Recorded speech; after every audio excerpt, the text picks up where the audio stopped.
which has been a really fun game so far. We need more horror puzzle games.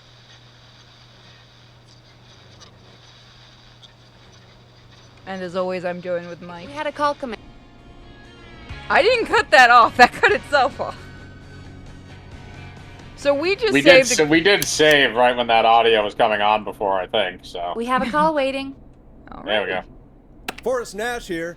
Listeners, we've got another caller live on 189.16, The Scream. What's on your mind, caller? Hey, Forrest. I just wanted to phone in and say that I think I speak for everyone when I say that you're providing a real service for Gallows Creek tonight. It's cool what you're doing, man. Well, I'm just doing my job, friend. Is this the stoner? Anyway, tell me about yourself. What's your name? Are you keeping safe tonight? Wait a second, I just gotta fix some audio. As long as it's not the pizza guy, because that's what I'm expecting. Yeah, I mean, it could be the pizza guy, but it doesn't man, sound like good, him. Thanks. Welcome, I'm at my roller DW. rink, trying to get everything ready for the Harvest Festival tomorrow. I had a guy from Starling Security here earlier installing the Starling 4000 system, so I'm a little behind.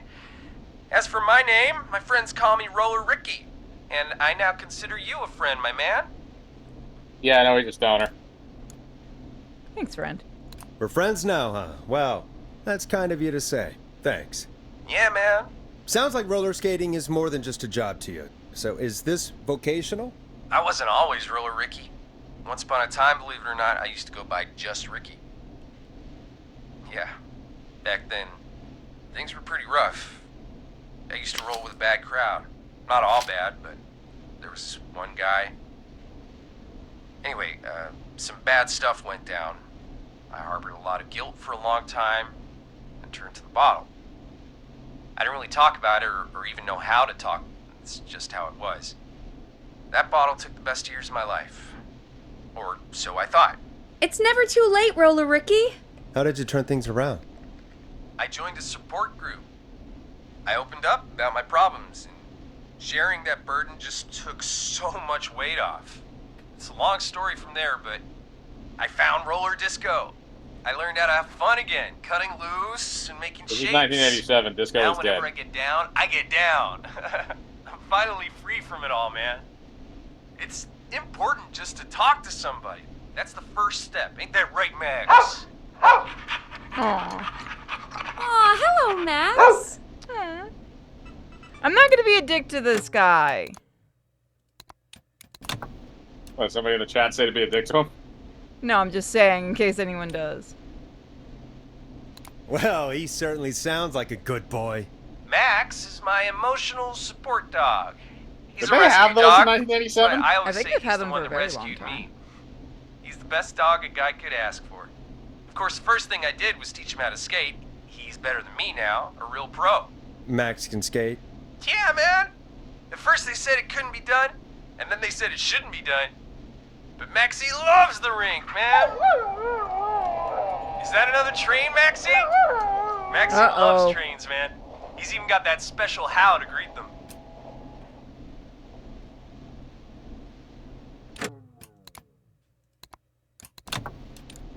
You're a great pair. It sounds like you two make a great pair. Maxie appreciates all the positivity you're throwing out, my man. You know, I'm actually hosting free skating lessons tomorrow at the festival. I think it's a great opportunity to give back to the community.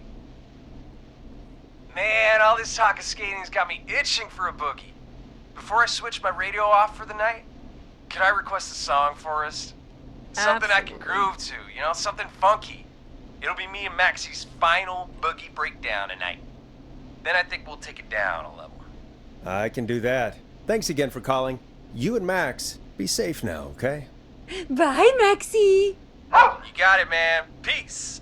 Well, folks, this next one goes out to Roller Ricky and Max. Alright, Enjoy. we gotta get something funky.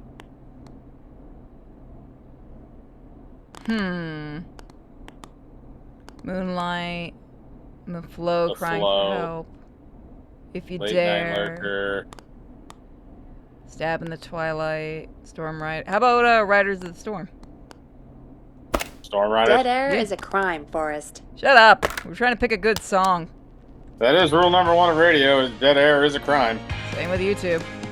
Let's Storm Riders take you on a rock and roll ride with the Glam Jam. God, that is I an really 80s needed name. that call, you know, after everything. Yeah, I get that. He talked a bit much for my taste, but it is inspiring to hear somebody come back from the brink like that. Yeah, that's what I meant. You were thinking about Max on skates, weren't you? Well, would you look at that? Another caller on the line. What wanna are see the the dog go on odds? skates. Better take it. I do like the music in this game a lot. Welcome back to 189.16, The Scream. This is Forrest Nash. How are you tonight, caller? I'm doing okay. I made it Oh, home it's Gary. safe. Gary! I thought Hey, peace was a thing they were saying I since just- like the 70s. Wanted to thank you for doing what you could earlier. You know, even though we lost Jimmy, and I don't know. Jimmy did that to himself. Hey, it's okay. You were so brave earlier. You're safe now. I wanted to ask you why. Why he didn't. Why am I. Why what, Carrie? Why did he spare me? After what he did. Why let me go? Because you're the final girl. Also because Jimmy was an asshole, and even the killer realized that.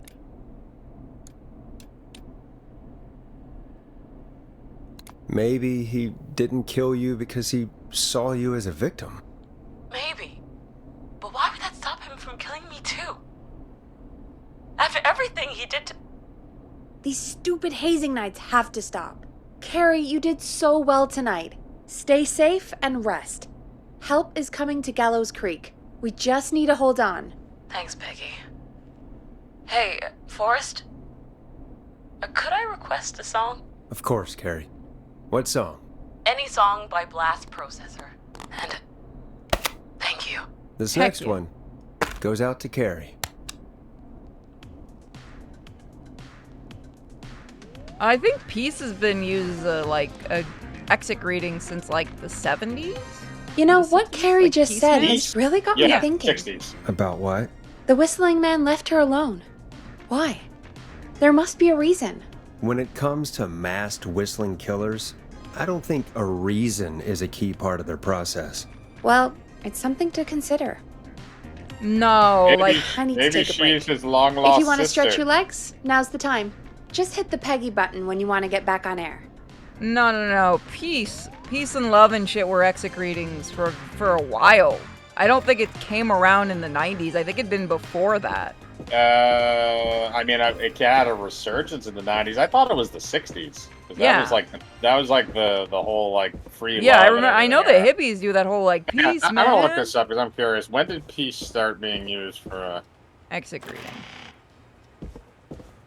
While you look, I'm gonna look for secrets.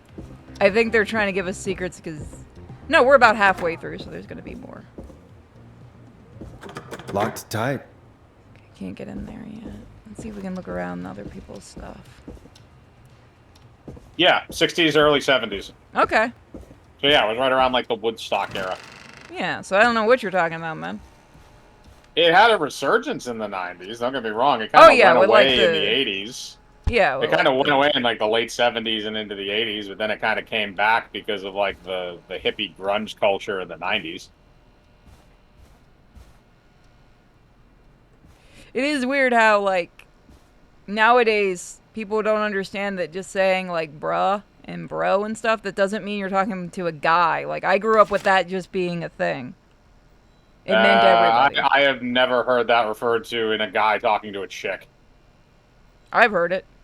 Never in my life. Bro is always something that a guy uses with another guy. That's always how It's it's been audio used medium, whenever people I've won't used get it. its egg and... Also, these... I always wanted one of these birds when I was a kid.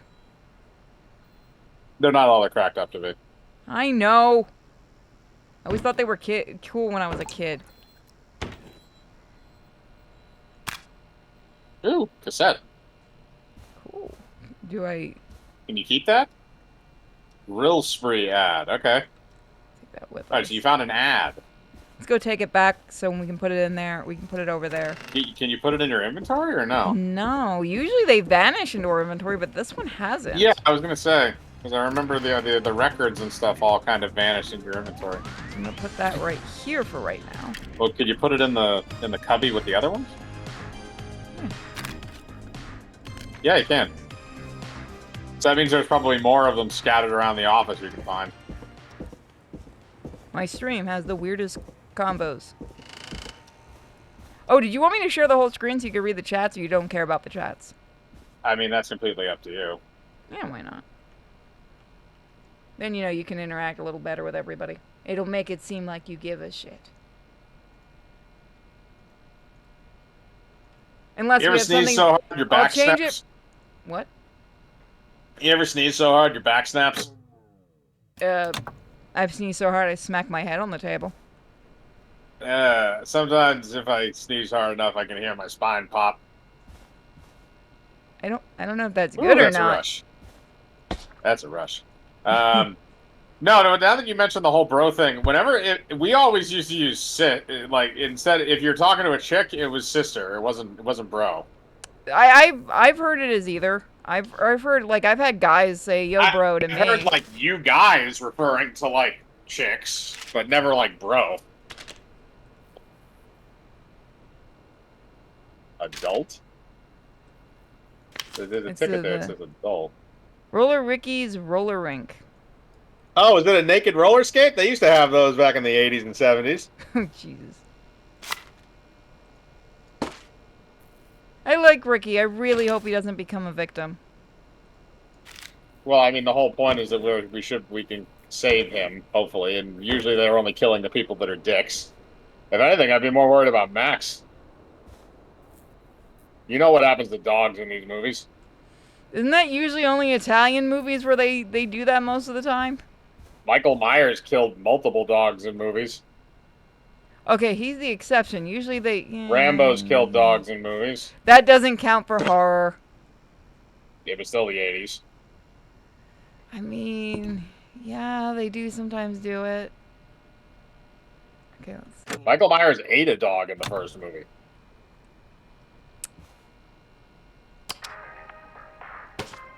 What is that? Oh, it's like a napkin. Okay.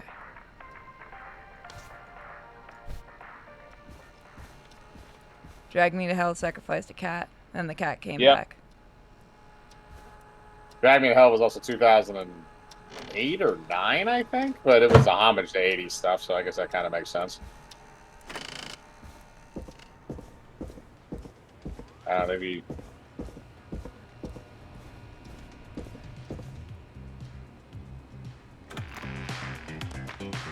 Trust me, if you fail when it comes to Ricky and Max, you're going to hate yourself. And we have a goal, everybody! We won't fail either of them. Okay, I'm gonna go downstairs and look around one more time. Also, no spoilers. Yes, no spoilers. You can give us vague hints, by the way, when we come to this, especially if it seems like we're stuck. But please don't spoil things. I know a lot of you are excited we're playing this. But please understand, I don't want to have to start banning people. We had somebody already try to give us hints on things. Isn't that what you had mods for? Yeah, but no mods are awake right now. Well, no, mods I think are awake in the YouTube chat, but I think our mod in Twitch is. Fucking 3 o'clock in the afternoon. He's a fucking farmer. What do you want? You don't farm at night. We'll get some more mods. Ooh, sorry. No more secrets? Maybe not. Maybe we gotta get more, Oh, God. Do you remember these? Have you ever actually watched those tapes you could send in? It was like a date thing. So, like, it was like oh, hey, I'm so-and-so. I live here. Like, you could go get them from, like, the video store. Yes. Yes, I do remember. I vaguely remember them. I think they were discontinued after people started putting their dicks on them. There's some that have been uploaded onto YouTube, and oh my God. Yeah, it's kind of like chat roulette before them. chat roulette was the thing. Oh, were we able to come in here before? Yeah. We weren't able to explore that much because we were kind of rushing. So. Right.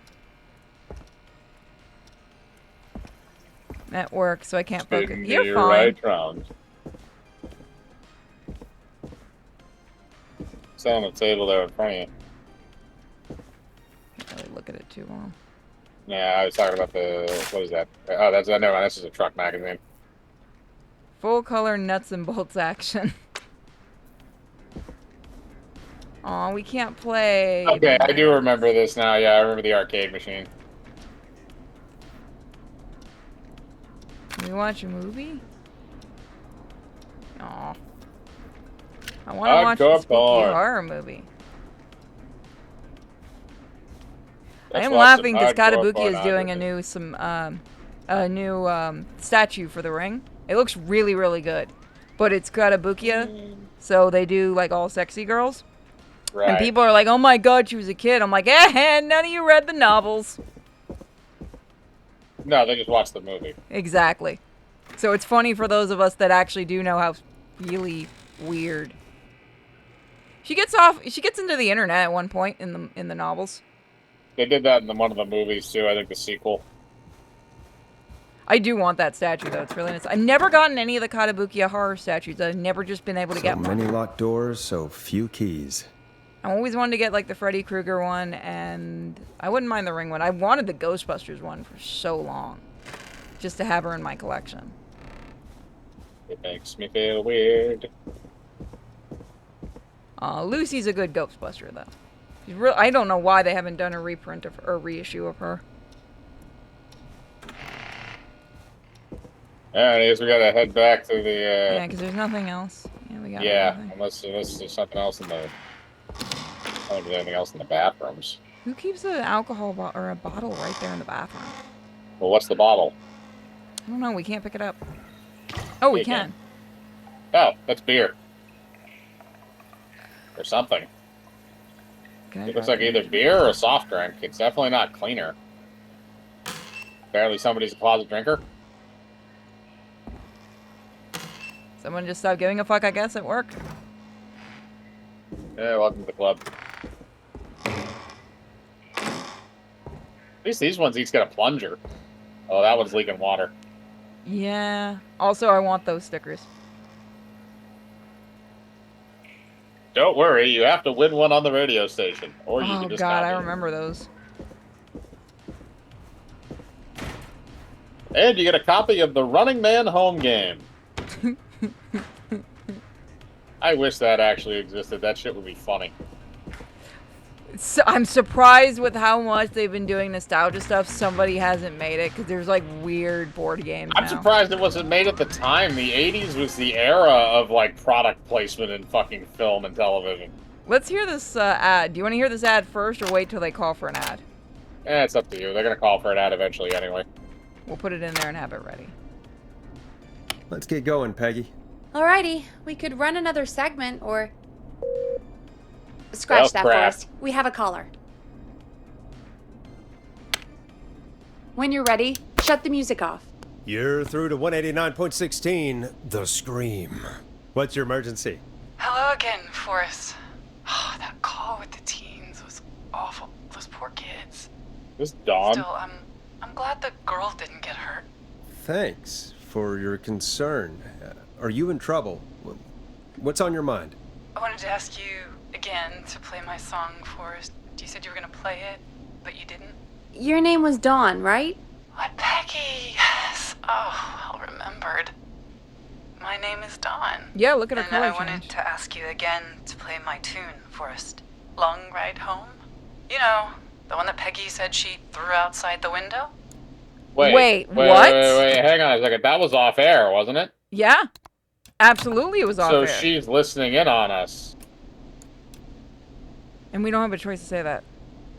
But Well, we don't have that song. As you just said, Peggy threw it out the window. But, Forrest, you do have it. It's just outside the window. There's a serial killer on the loose. I can't just go outside hunting for a record. I'm really sorry, Dawn, but we just can't get it right now. But wasn't the Whistling Man just at the old murder house? That's miles from the station. It What would is take you a wrong with second you, to woman? Grab it. No! Yeah, Try no, again there's tomorrow. something up with this. Call us back tomorrow when this is all over, Don, and I'll gladly play it for you then. No, No, that won't do. Don't worry. I think I can bring you around. What? Peggy, I'm calling with more than a request. I know something.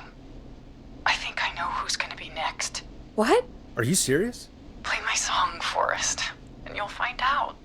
No, She's this the is whistling bullshit. man. Wait a No. minute, how is the... Here's some music for you while I think things over.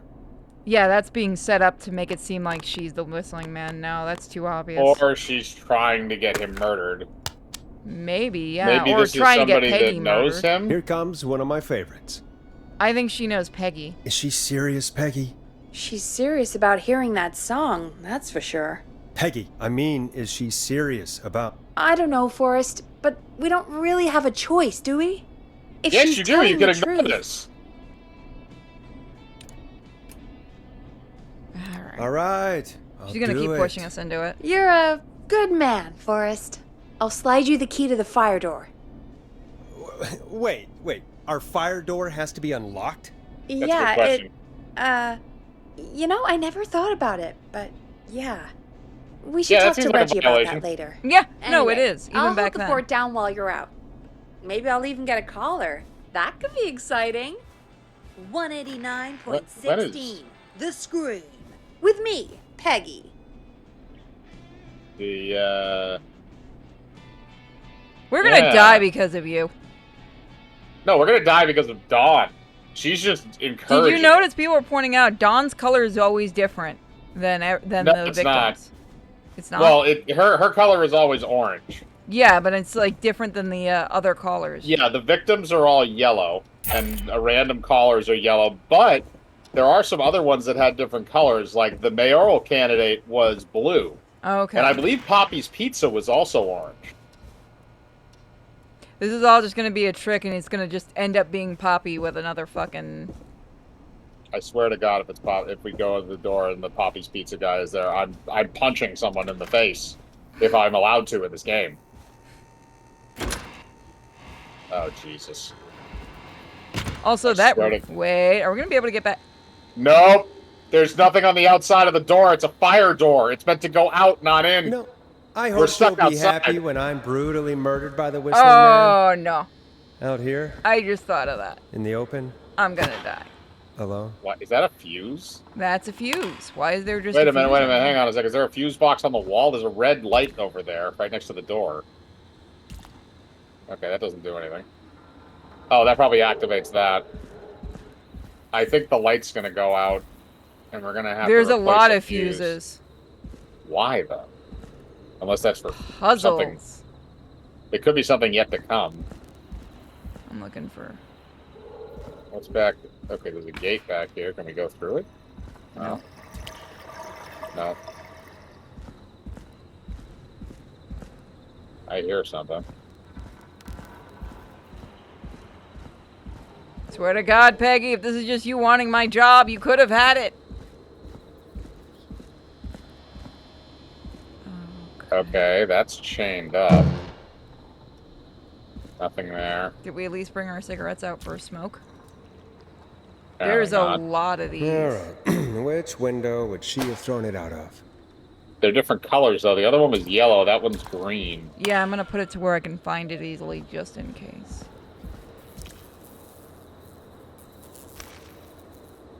Oh, is that the record? Yeah, so I'm gonna double check and see if there's not another record around. Because I don't want to lose a chance at finding one.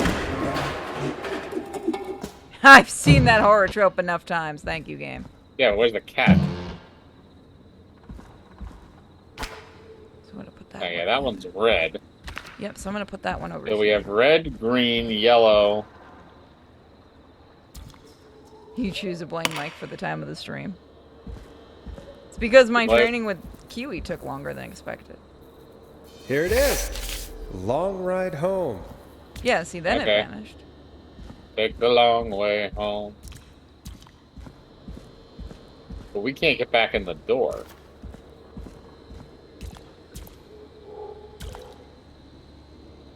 Well, this is broken.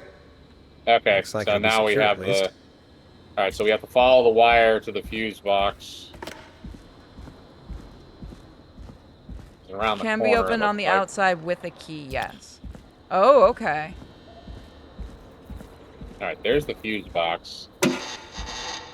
All right, so it looks like we have 3 burned Looks like out I'm gonna have to hunt fuses. around for some new fuses. The green one is still active. A5. So it looks like, okay, so does it have to equal 70? I think so.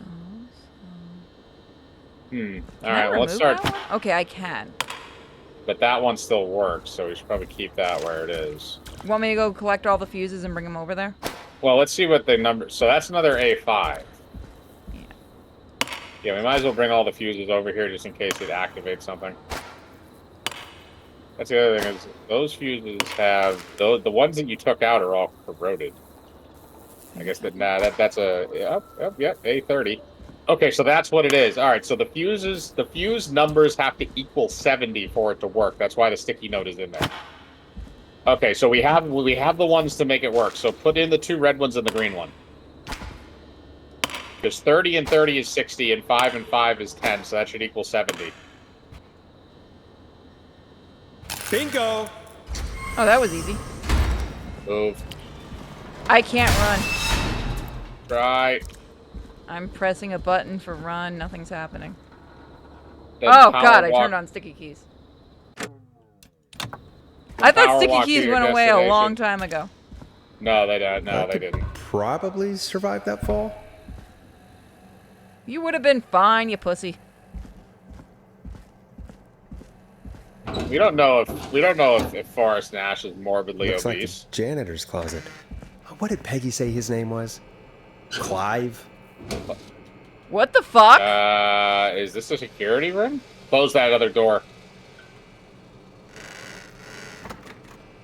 Wait a minute. Can we close that? You can't close it. Oh, that's gonna... Oh, we're fucked. We just gave the killer away in.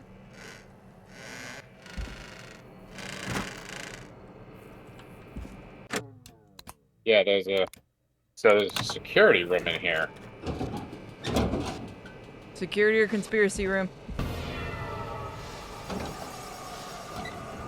Oh, I think we figured out which Clive it is. It's a conspiracy room.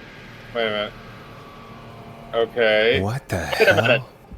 Peggy's Hang on a not second. gonna Go back believe to this. that picture. No, never mind. I thought that was somebody else. That's a screwdriver.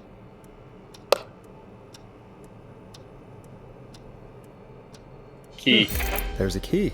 I'll just take that. Might be important. So Peggy, found out who the killer is. Good note, I found out who the killer is. Bad note, I found out who the killer is. I mean, to be fair, like, even though we had the doors unlocked, if the janitor was the killer, wouldn't he have keys to the building anyway? So he would have just been able to get in no matter what. We should probably close that fucking thing over there. I don't think we can. Damn it! Why don't you have a button? Really? Why don't you have a button inside? I wonder how the show's going. Okay, that's locked. Nothing useful there. So this must be the door to the other stairwell.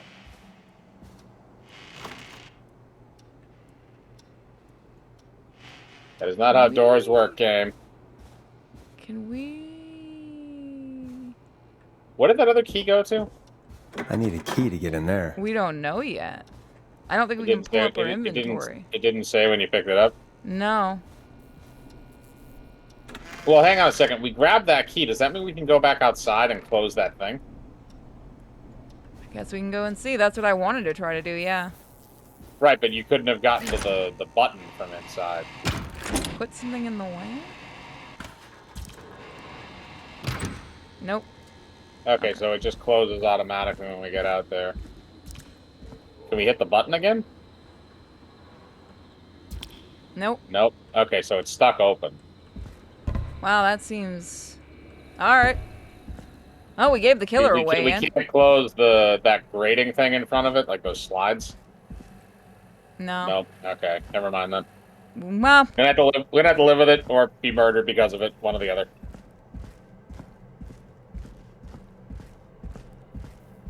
Everyone wonder what happened to the stranger we were first playing. I think the stranger we were first playing was the sheriff when he got murdered. we've only been playing Nash? Oh, yeah. No, he's talking about the very opening scene. Oh, I'm trying to figure out. Maybe it was the janitor we were playing, because you did guess that it was the janitor that died. Yeah, that's possible. You're right. But if that's the case, then that's the roof access. Yeah, I just wanted to see, what the fuck does this key go to? Good question. Front door? No. No. Maybe we can't use Maybe it we until maybe it's we time? have to. It might be one of those things where maybe we have to go talk to Peggy about it, and then she'll tell us what it goes to, and then we'll be able to figure out what it opens. There's one other door we haven't tried yet. Which is Over here. you mean Peggy's door? No, she's not opening that thing. Not getting in there tonight. Yeah, no. We'll have to tell her we found a key. Isn't that such a good song, folks? And now for... Jesus, Forrest, you've been gone for ages. I thought something had happened. Something did Why happen. didn't you check on me, Clive, you the idiot? janitor, might be Clive, the murderer. What? I'll start from the beginning. The fire door locked behind me, so... 2:40 a.m. Why did you heave that thing all the way up here? Because the basement's creepy as hell, and I don't like standing around down there. Fair. All right, let's run through this again. We have a creepy board you found in a creepy basement, made by our creepy janitor, who you think is the creepy whistling man. Yep. And on the creepy board are the names Chuck Brody, Kim Walker, Rebecca Allen, and Aunt Williams. Correct. And you think one of the... So I don't think he was the Whistler. I think he did get killed at the beginning, but I think he was tracking it knowing the Whistler was coming. I think everybody could is be. connected to the Whistler in some way. These people It will could be be. the whistling man's, Clive's, next target. That's right. And we've got to find them.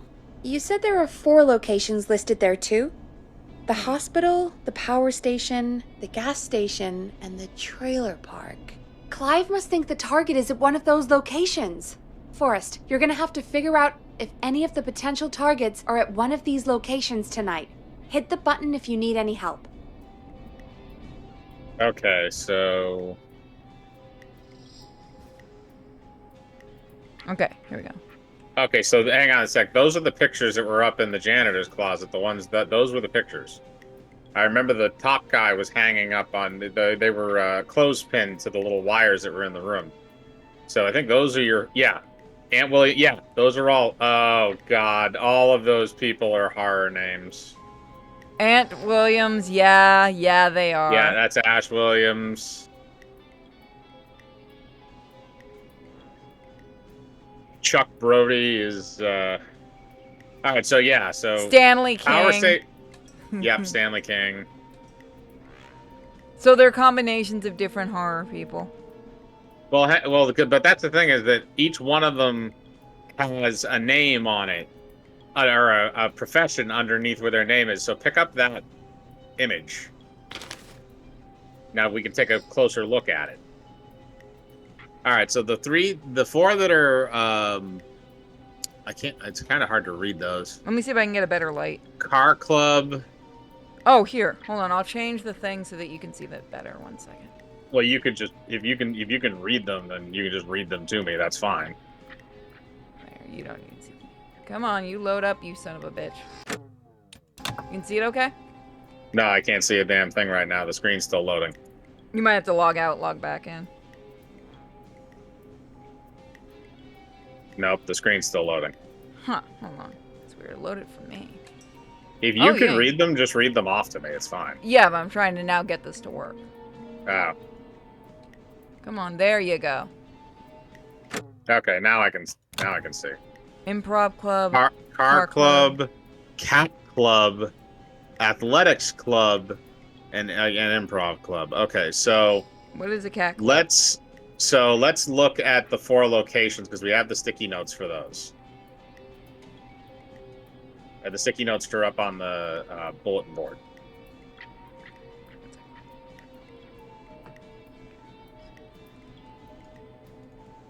Count where can I? Oh, right. That's why I couldn't put it down. Put that right there. All right, the sticky notes are up on the other bulletin board. They're up on the top there, the very top. What does that say? Call for donations to help Chuck Brody. Former Gallows High football captain Chuck Brody suffers a career-ending injury as a victim of the festival disaster late last year. To help him on his road to recovery, we are buying him some lottery tickets. Hopefully he gets lucky and can get back on his feet. Pun not intended. Drop ticket in the bucket below, thanks. So he suffered some kind of a or some kind of an injury last year. I'm going to put that right in the middle. Okay. Flu for thought. Local doctor Kay Walker recommends all locals get their flu shot ASAP. Flu season is upon us. 84 is no different to any other year. Make sure you are protected. I don't think... Was one of the ones we were looking for Walker? Or one of the ones we were looking at? Kim Walker. It was, yeah, okay, Kim Walker. Okay, so she's a doctor. So that means she's probably at the hospital. So let's see. Kim Walker would be at the hospital. What the fuck? Can I not put that over there? You didn't, No? No, okay. No, apparently you have to link it with the article, I guess. So you can put the sticky note on the article, and that way we know which one is which. Or near it, at least. Okay, so that's Kim Walker. So what are our other locations? Festival of Disaster. Big Wheel breaks free. 15 injured. Who is to blame? Gallows Creek Harvest Festival closed early this year after a tragedy struck only hours after opening. The Big Wheel broke free from its supports and rolled through town. An investigation currently underway. So that sounds like that's 1972. So that was 15 years ago. All right, so we know that Kim Walker is probably at the hospital. Now, let's see if we can find any other information. So we have 3 more names, and we have 3 more. We would like to celebrate the marriage of Kim Walker and Peter Stein on the 30th of May, 1970. Best wishes to the happy couple. Congratulations. So she was married. Crime syndicate impounded. Criminal operation shut down. 24 arrested. Inside informant walks free. Police of today finally put an end to the long-running car thieving crime syndicate. The arrests were made after a member gave up information on their co-conspirators to investigators. The informant, who asked to remain anonymous and will hereafter be referred to as R.A., has walked free with no charges. Okay, so who has the initials R.A. out of the group? Rebecca Allen. And Car Club, that makes sense. So that means she's probably... So she's linked with that. I would assume she's either at the gas station or the trailer park, because either one of those would make sense. Okay, justice for festival victims. The 2-year investigation into the festival accident has concluded. Investigators blame 2 engineers that were contracted in the former local power station. Lead engineer Ant Williams and junior engineer Sean Everett were distracted talking about horror movies while assembling the big wheel, which led to various construction mistakes. They've been ordered to do community service for community service for people dead. So this is slightly also, I think, referencing an actual thing that happened.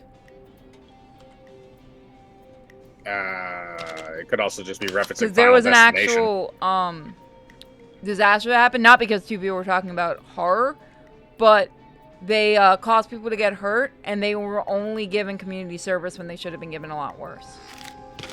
So that's Ant Williams. So that's Ant Williams.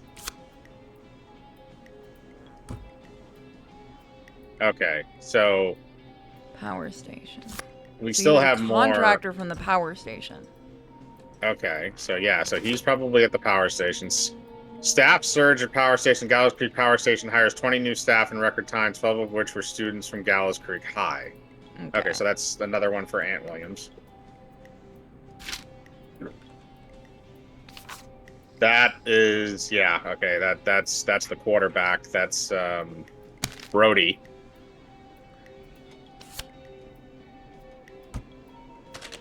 What is this? Trailer for sale.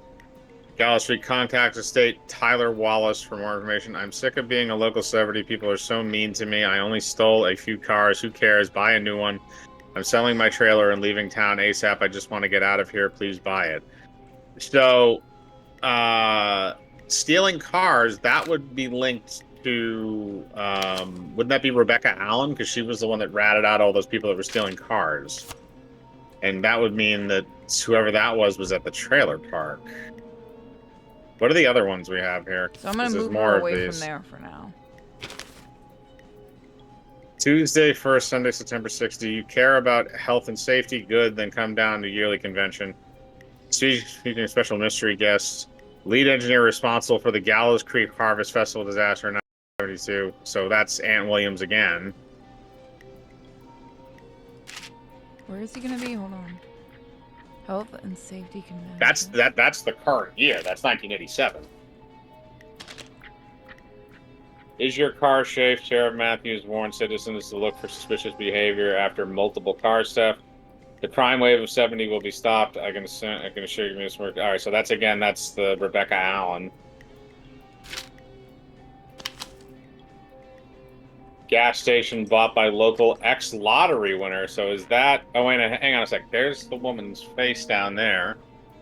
Christmas gas and repair has been sold to a man who won the lottery 14 years ago. The owner claims keep it busy. So that might be Chad Brody because they bought him all those lottery tickets. Yeah, where did I put Chad?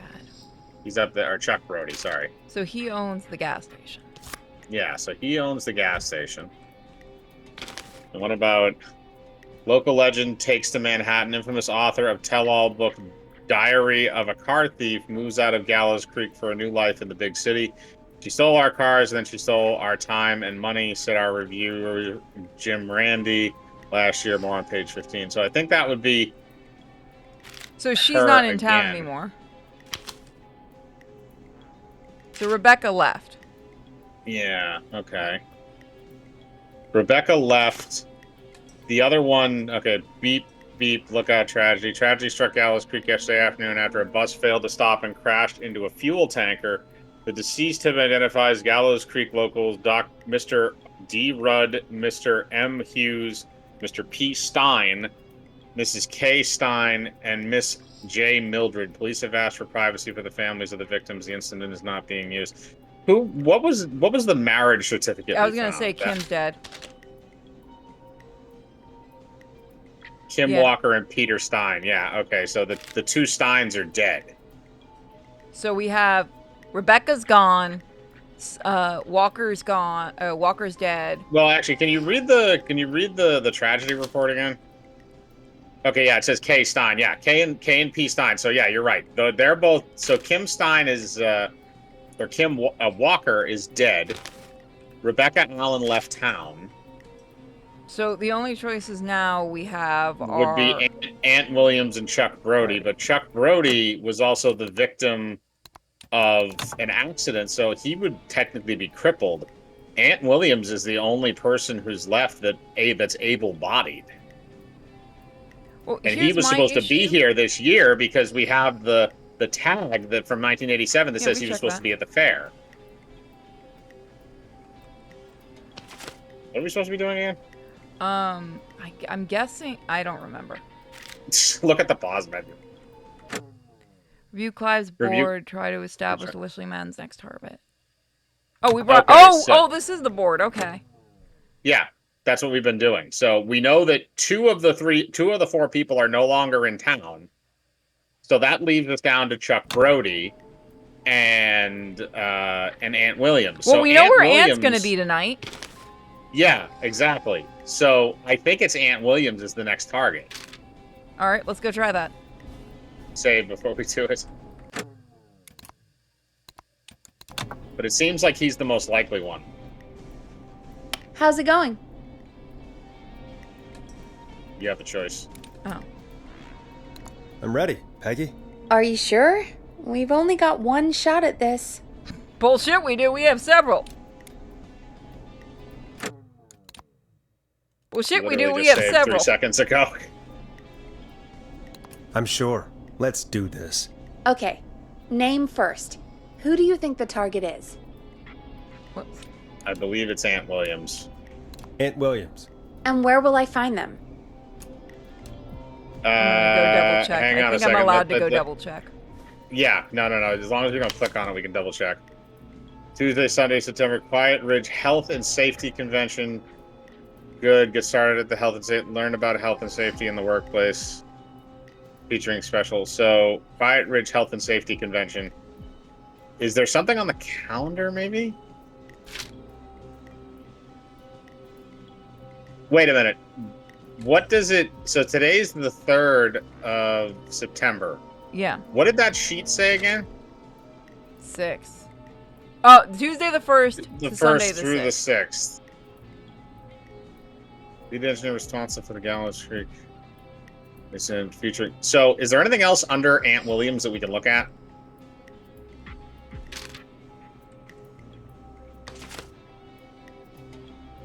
No, that was when he was hired at the station. Justice for festival victims. 2-year investigation process was included.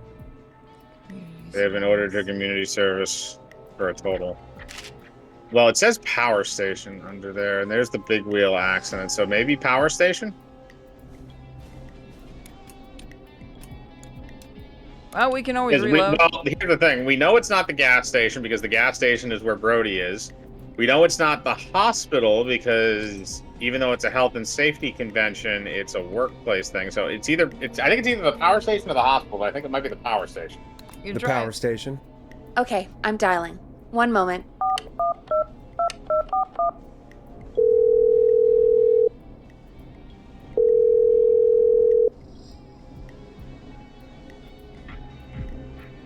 Forrest, I'm through to the power plant, but they say there isn't anyone by that name there. What? Then who? Jesus! It sounds like something blew up. He's using bombs now? Okay, let's go back and try that again. Yeah, I Oh, believe that's the my- correct one. I'm gonna try. People are saying try I'm sure. Chuck. Let's do this. So we'll try Chuck. okay. Name No, first. we know where Who he do you is. He's think at the the gas target is? station. Let's try that one at least. That might make sense, actually, Chuck because Brody. we had an explosion. And where will I find them? The gas station. Okay. Oh, the I'm gas dialing. station's the One 24-hour moment. one. Okay, I didn't catch that one.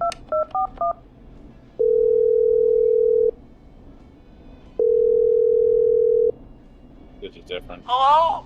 Chuck Brody! Listen, I know this sounds crazy, but we have reason to believe the Whistling Man is coming for you. You need to get yourself and everyone else out right now. The Whistling Man? Who the hell are you? Who is this? This is Forrest Nash. Listen, the Whistling Man's back. We found a list with your name on it, and Oh God. It's today. The year I finally let myself forget. I think, yeah, I was right. So they're all somehow connected. Some of them, other than the dead ones. forget. Forget what? Forget. No, man. I gotta get out of here. Okay. I think he ran off. Well, fingers crossed that Chuck... Jesus! Okay, we still It had the sounds like explosion, something but I blew guess up. we saved him. He's using bombs now? Is Chuck? I don't know. Hang on. We're Um, getting a call. Did you hear that sound? That's the bad sound. Hello? Oh, nope. Nope, Chuck? you tricked us, Chuck! game. Brody survived. Forrest. The whole goddamn gang. Game, you can't use that sound. That was the bad sound. We know the bad sound. You tricked us. Don't do that again. Station's gone up. Is anyone hurt? I don't think so. I got everyone to follow me out. The town's only ambulance was blown to hell, though. Yeah. Damn it, that fireball threw me. Don't worry, it's just I Sheriff gotta get Matthews to and the Jimmy that are hospital. dead. I'm not feeling great. I feel Forrest, bad for man, Matthews, but not for I Jimmy. can't thank you enough, but... Damn. I gotta go. Wait, Damn it. We lost him. What was that about today? Oh, Forrest, the call board is lighting up. Get us into some music while I deal with this. Okay, give me one quick second, guys. I just gotta do that so I can see the boat chat runs a little better. Careful with this next track, listeners. It's dynamite. Forrest! Should we play? You know what? He asked for it. It was an easy one. I'm gonna play that. There's gotta be more in the basement to show us who Clive is targeting. And if that's the case, we can get ahead of him. Stop the killings before they can happen. Forrest, we need to go back down. By we, you mean me, right? Yep. Like I said, I need to handle all these calls. Maybe start with that creepy mannequin room you mentioned before. I still have a lot of questions about those, by the way. Me too. Why is it always fucking mannequins? Because mannequins creep people out because they're faceless humans. Yeah. Have you seen the ones that are actually made with faces? They are so much worse. That's not opening. Well, yeah, no, I've seen those in clothing stores.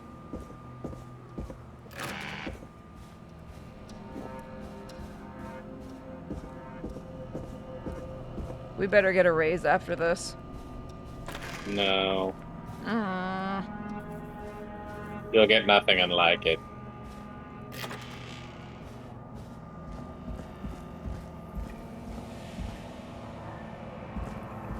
I think it's the other. Yeah, it's the Yeah, door I know. I behind just you. wanted to see if we could get that open. It still bugs me that we have a key that we can't. Never mind. Wait a minute. Go back. Is that a body? Where? No, just trash. Oh, it looked red. I was like, wait a minute. Is that blood? Yeah, no, I did a double take too for a second. Alright, so this is the room that has the secret mannequin room in it. I don't know if that's even going to matter closing that thing, but whatever.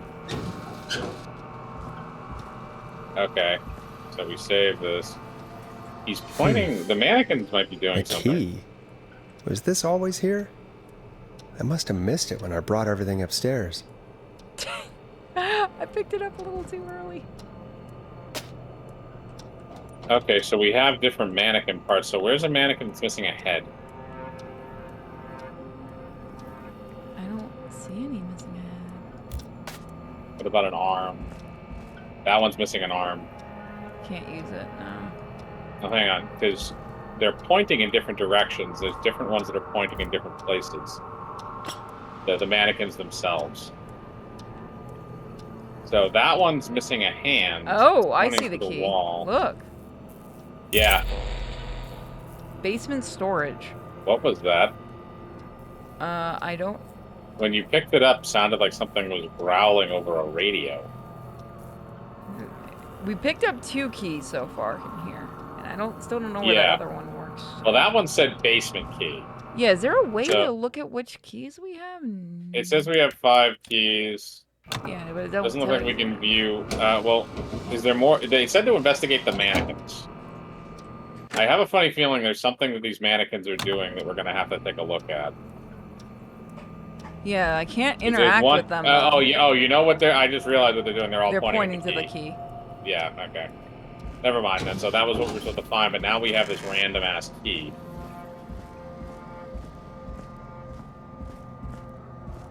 So I guess it's that other door, the door on the opposite, that one, maybe? Yeah, Yep. Okay, this is... I know my rule. And Yeah, I gotta no, play that really Condemned doesn't matter. Criminal Ordinance 1 and 2 again. Peggy, give me some warning before yelling down the intercom. Sorry. Buzz the intercom when you find something and want to discuss it. Oh, is that the same map that's Peggy, upstairs? I Okay, found we have a tape new... and a map down here. A map of what? Looks like it might be to somewhere in this storage area. Weird. Well, maybe the tape will give us more information. Give it a play. Do we have a cassette player down here, or we have to Yeah, bring we it do. upstairs? George Barrow, 1968. That's when Something this all behind there. began for me. Follow the maps, find the tapes. I'll be waiting. Wait, George Barrow? We all heard that he drowned after a night out drinking. Was it actually Clive? Has Clive really been the whistling man for that long? He says I need to follow the maps and find the tapes. I guess that's what this map is about. I think we need to see what else is hidden down here. Be careful, Forrest. Keep looking. Buzz the Yeah, there's intercom more when you shit in found here. something. Okay, before we continue, guys, I do have to go feed the pets, so I will be right back. There's kind of two possibilities here. If Clive is alive or not, is he could be the Whistling Man. He could be somebody who was trying to locate the Whistling Man, like one of those conspiracy people. Yeah, that, that's like, what I is trying think it to is. I don't think he's the whistling man. I'm leaning more towards that as well because they're not they're gonna throw a few red herrings in. It looks like there's a space in between two shelving units. They're on the wall right there. No. There. I don't think this is the right shoving unit. Is there something in between them? Or no, there's a thing here. It's pointing to something on the shelf. See, there's a little drawing in the corner of the picture? Yeah, but look, that's not the same stuff on the shelves. It's saying there's a tape in there somewhere. Or we can check another room. Told you. Oh, alright, here we go. Yeah, there it is, right there. That box. Time of autopsy is 7 a.m. Cause of death is asphyxiation from drowning. This must be the The guy. degree of rigor mortis indicates that the subject has been deceased for 5 hours. That puts the time of death. Oh, okay. So that might be the autopsy of the guy that they said drowned. The one that they were talking about. The one from the one that the guy said was the starting point. The Clive said on the other tape. I wonder if there's any more of those in here.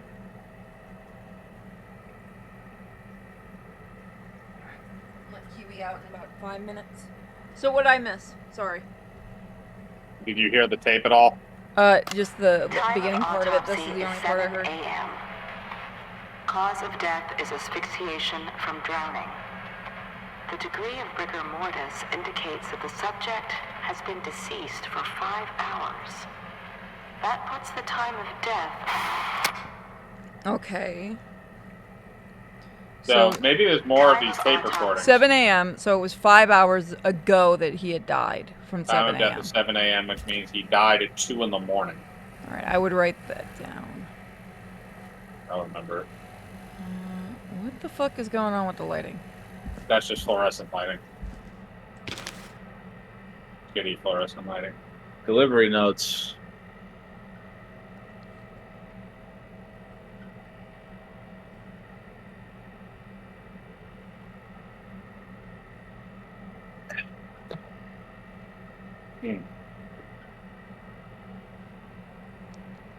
Unable to Hang on a install, second. requires new parts. New installation date. Manual installation.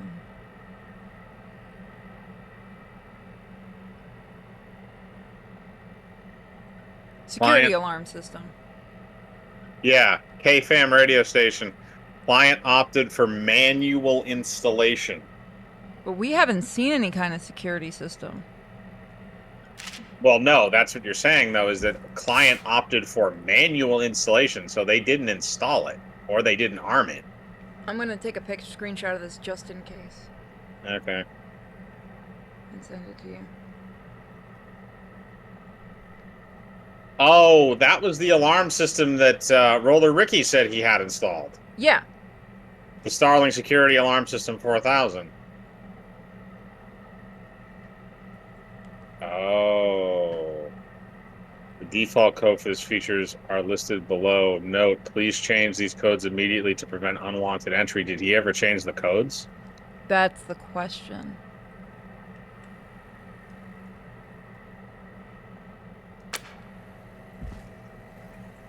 I can't open that.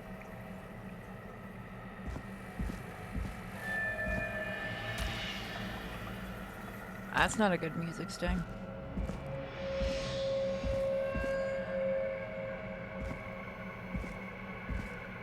What's on back here? Broom. A broom. Well, we have a weapon. Additionally, there appears to be a post-mortem injury to the arm. It looks like it was trapped in a car door. Hmm. So he got encrypted. trapped in a car door or something. So the guy that drowned. Nothing in there.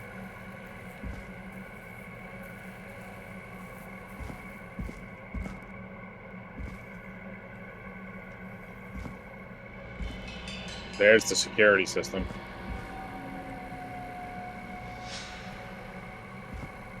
I think.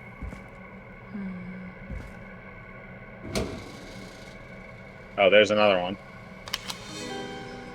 Now What this is this? has to be important. Sorry I made you do this, Virginia. Didn't we have a caller that was named Virginia? Yeah, the doctor. The deceased is a Caucasian male, age 18. The cause of death is established to be drowning, as shown by the signs of asphyxiation.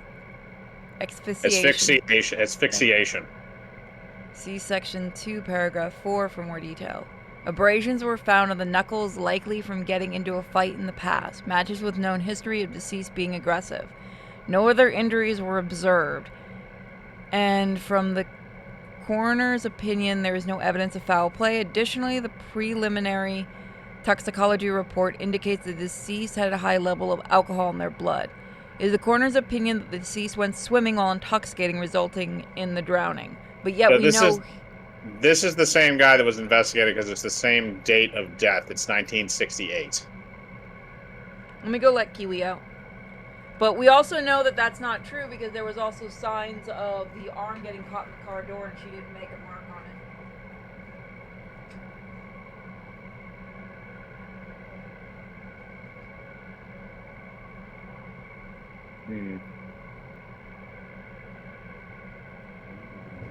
Who is this?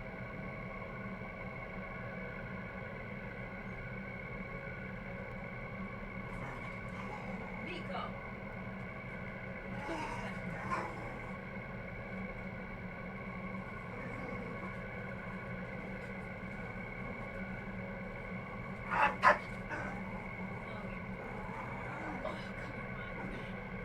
She wants to be extra grumpy today. There you go.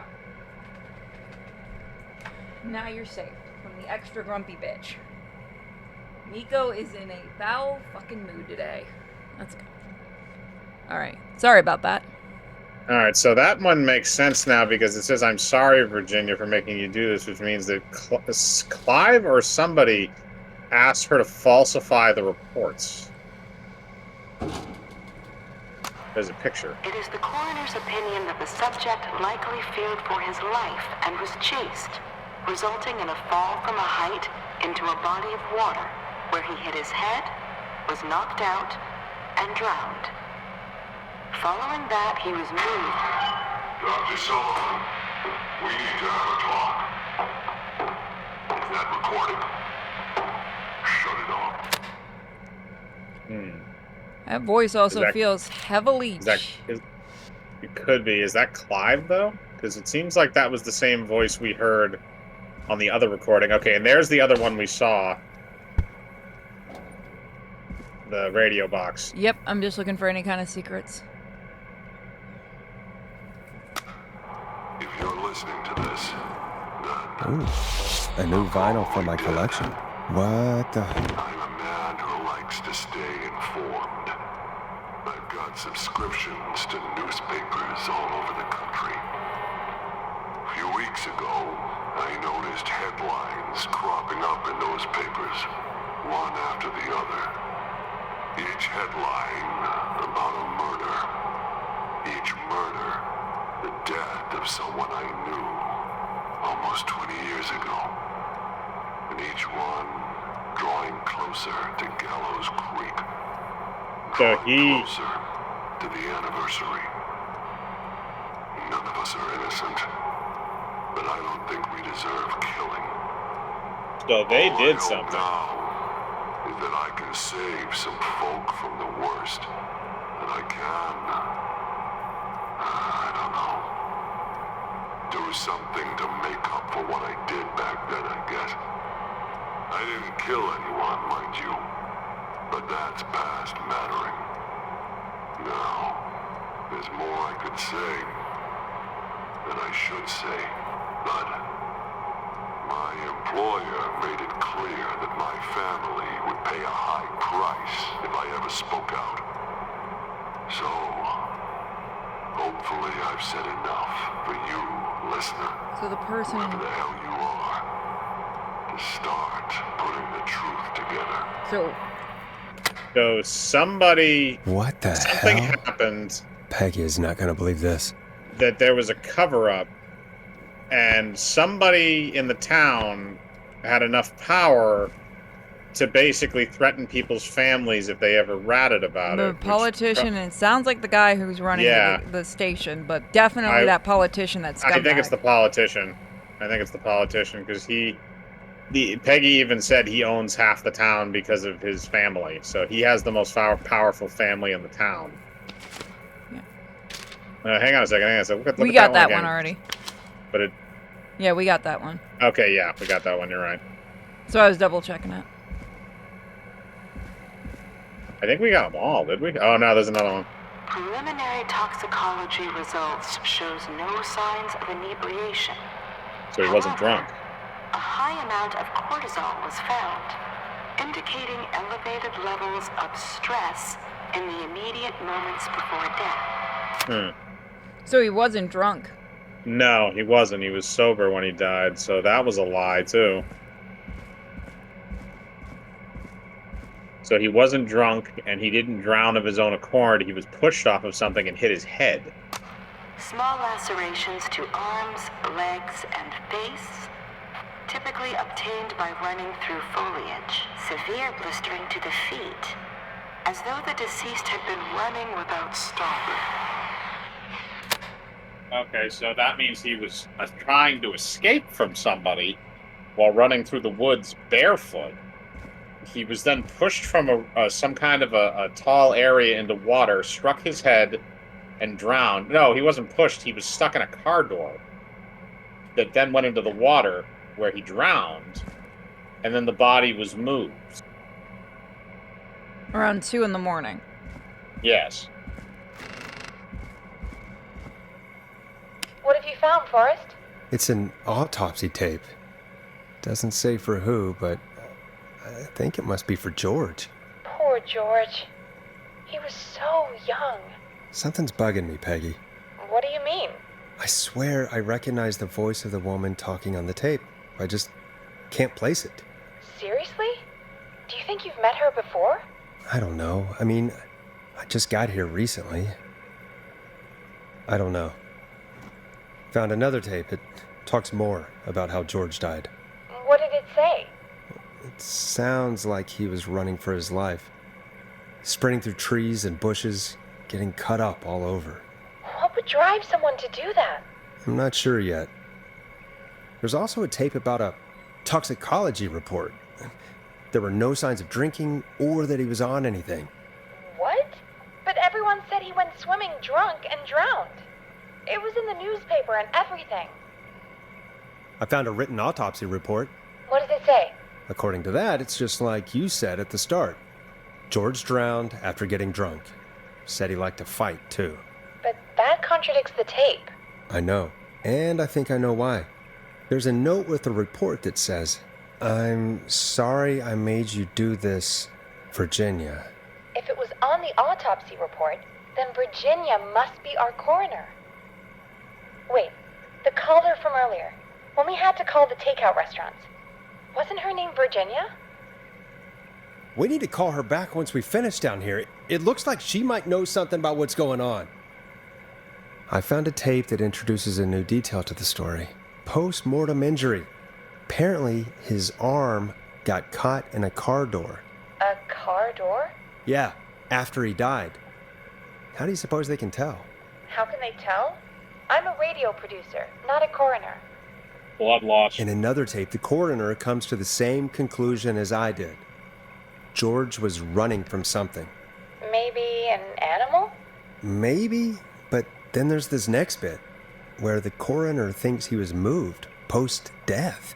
Moved the body? How weird. At the end of the tape, someone burst in and demanded Virginia stop recording.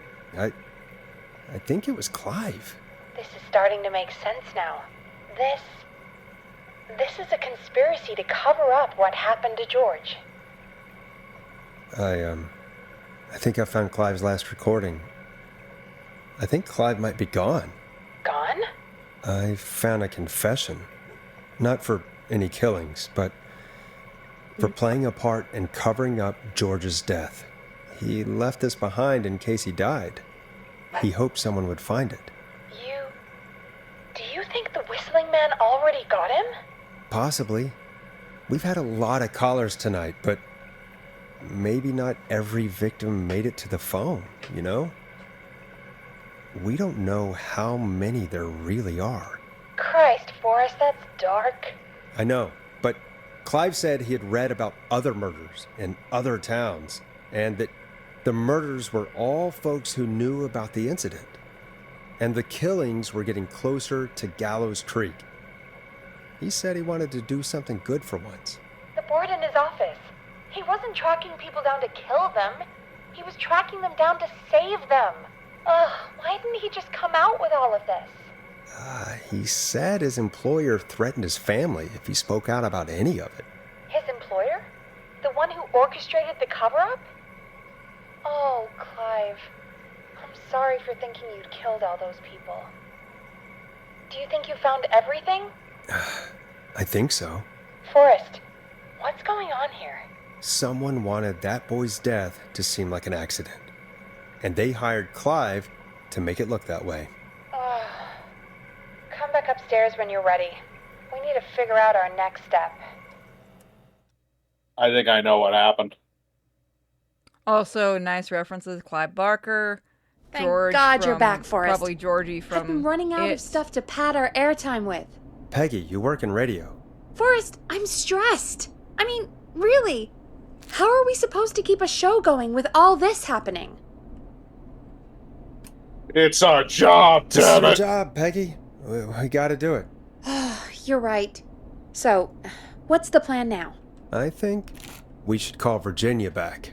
All right, I'll get her on the line. Okay, so Okay, before Forrest, we do this, shut the music I off. think I may have solved it. Nobody say if I'm right in the chat, by the way. I know the person who will probably say something. Keep quiet. Okay. Not you. I'm talking to the chat, because somebody keeps Oh. spoiling things. Well, I'm not watching the chat, so I could care less. But I also don't want anybody to say that in the chat and ruin it for other people, so shut up. So, Time to turn The- the music off. the guy who was killed, George, he was killed by somebody who needed to have that death covered up and make it look like it was a drowning. We also know that we have the Gallo family, Gallo Jr., who would have been a lot younger in 1968. So what if it was a situation where Gallo Jr. was, maybe he was the original Whistling Man killer, and he finally got caught by somebody, or somebody got wise to it, or he killed somebody, or it could also be possible that I think he was the person that killed George, and that was the reason for the cover-up. Because the Gallows family are the only ones that can really have enough push in this community, it seems like, to actually destroy somebody's family. And when you say employer, quote unquote, they already said that his family owns basically half the town. So that would explain the reasoning for the cover-up.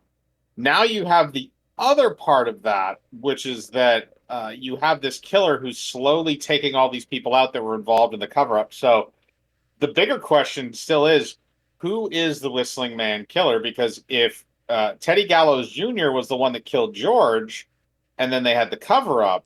It's probably George's father or somebody like that. But yeah, but the question is we never hear about that though. We don't know. Could be They don't Dawn. mention his family at all. They just mention that he died. Yeah, they're probably going to mention his family soon. If he had a sister, I'm going to call it Mm. Dawn. Also, that explains why he didn't hurt Carrie. Why does it explain why he didn't Because hurt Carrie wasn't on the list and wasn't somebody that had done But- something. But was Jimmy on the list? Jimmy's parents could have been involved. Or Jimmy was just so much of an asshole. He's like, you know what? Fuck it. there's still a lot of unanswered questions, but Yeah. it seems like that situation is a little bit of straightforwardness. All right. Hello again, Gallows Creek. This is Forrest Nash. We're circling closer to the truth behind tonight's events. To this end, we're calling back one of our earlier callers, Virginia Sullivan.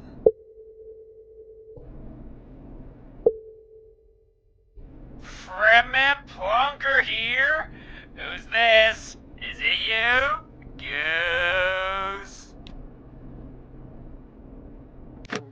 Again with Goose, so Goose still hasn't shown up. Goose might be dead. Plunker, hey, it's the Radio Man, Forrest Nash. Radio Man? What's up? Solving mysteries, saving lives. The huge. Right on. Plunker, what are you doing at Virginia's house? She asked if we could stay to keep an eye out for that whistling turd. So we're hanging out, bro. Well, that's big of you, Plunker. No, it's nothing. Can I speak to Virginia? Sure thing, Radio Man. I'll just go get her. Who is this? Hey, Virginia, it's Forrest. I'm glad you're still okay. Oh, Forrest. Sorry, I'm still jumpy. I can't blame you. I'd be jumpy too. I'm so sorry this happened to you, Virginia. I thought I was. I thought... Easy. We're not calling to talk about earlier. We're calling because we think you can help us understand why this is happening tonight. Me? What would I know? A lot. Well, can you think of any reason why you'd have been targeted? No, I don't think so. All right. When you were attacked earlier, you mentioned a name. Clive. I don't know what I said then. I was petrified, Forrest. Clive's the janitor at our station, and we know you spoke to him in the past. Forrest, please. You don't know what you're doing. He'll come for me. Virginia, it's okay. Clive won't be coming after you. We think Clive's dead. Dead? But isn't he? He's the whistling man, Forrest. Yeah, no, hold on, let me save. Why are you so certain Clive's the whistling man? Because all those years ago, It's okay, Virginia. He's gone. We found evidence to suggest well... And we found your autopsy reports for George Barrow. How? I saw him destroy them.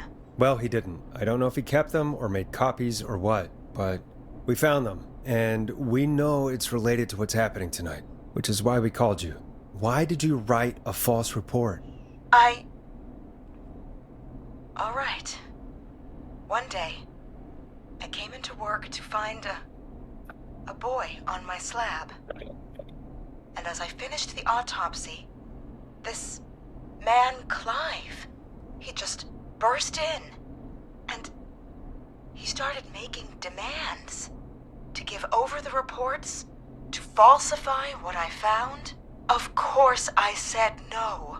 But, well, when someone wants to make you do something, they can use the carrot or the stick. For me, he used both. You see, my sister is sick. She has a chronic condition that's never going away. It's expensive to treat, and it was getting to where I couldn't afford it.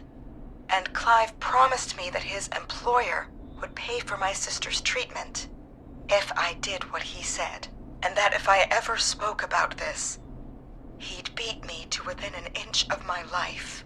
I don't know why he had me do it, but my sister needed me. You have to understand, she needed me. We understand. Kiwi, it's okay, hon. I don't. You helped cover up the death of a child. Forrest! But he threatened me. And my sister... You Why did abused you your pick that power to choice? help yourself. You're right. That probably was not a good idea.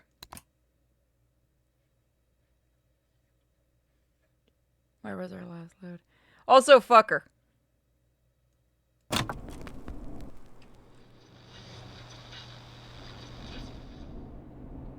Why are you so certain Clive's the Whistling Man? Because all those years ago, It's okay, Virginia. He's gone.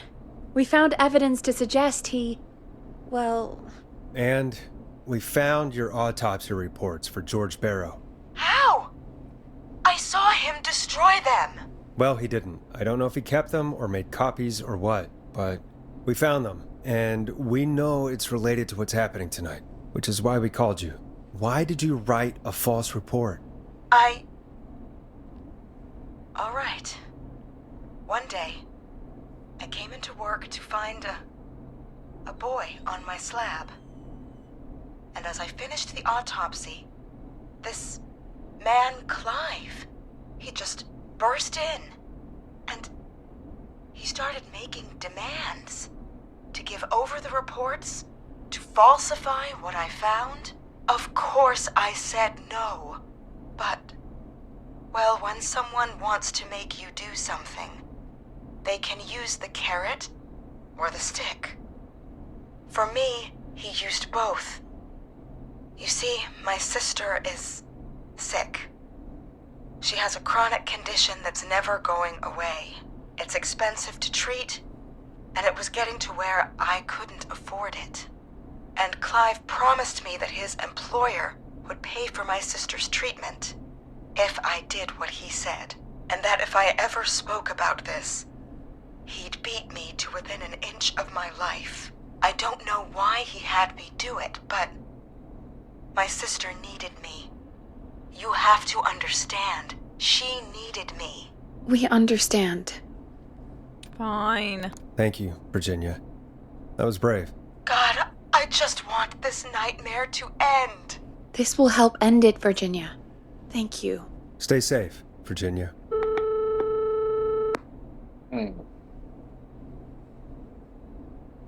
So, Virginia's tied up in all of this. Clive threatened her to keep quiet about George's death. But for who? Why cover up these details? We could try Sandra. What would Sandra know? I don't know, but we have to start somewhere. Anyway, just be careful when you're talking to her. Don't push too hard. We don't want her to hang up. I'll be careful. All right, calling her now. Hopefully she's at her jazz studio. When we saved earlier, they got in the car. Yep. The jazzercise Forrest, one. you're through. Hello, this is Sandra at Jazz Pizzazz Jazz Studio. Who is this? Hello again, Sandra! It's Forrest Nash of 189.16, The Scream. And you're live on air. Oh, I always thought folks called into a radio show, not the other way around. How jazzy. What can I do for you? Well, we're trying to understand what's behind the attacks tonight. We had a few questions. Why, Forrest, of course. Heck, after the way you saved my life, I'd say yes to just about anything you asked. Damn. She a little I mean, thirsty. if she's a jazzercise person, she probably has a nice ass. Really? Well, that sounds nice. I might just call you back tomorrow then, too. We got this. You got my number. But what about tonight? Is there anything you want to talk about right now? Remember why we called, Forrest. Shut up, Of Peggy. course. Do you know why the Whistling Man might have targeted you? Ha! As far as I could tell, he was just a knife-wielding psycho with superhuman cardio. He'd have chased after anybody. Right. Well, we think he might be chasing specific people. People who know about the death of a boy named George. Oh, I don't know anything about that. Boy Sorry. George?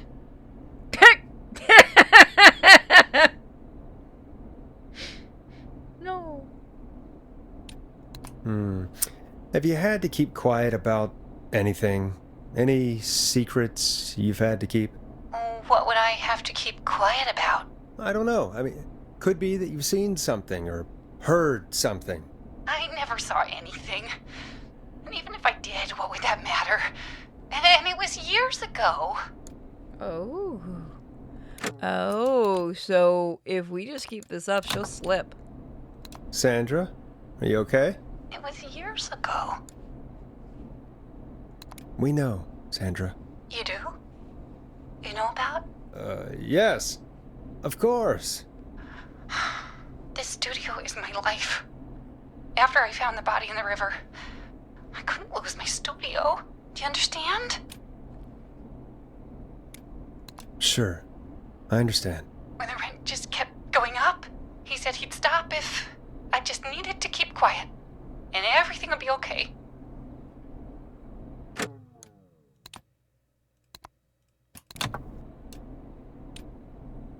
I don't think if we ask who was he, I don't think she'll answer. What do you think? I don't think it's pressing too hard. I don't think we're being too coarse. So we can either go with that or the top one. The top one is the softest choice. The middle one is more direct, but I don't think it's necessarily pushing him too far. Yeah. Or pushing her too far. The last one is pushing her too far. Let's try the middle one. If that doesn't work, we'll go. Sandra? Who was he? He said, if I told everyone I found the kid in the reservoir instead of the river,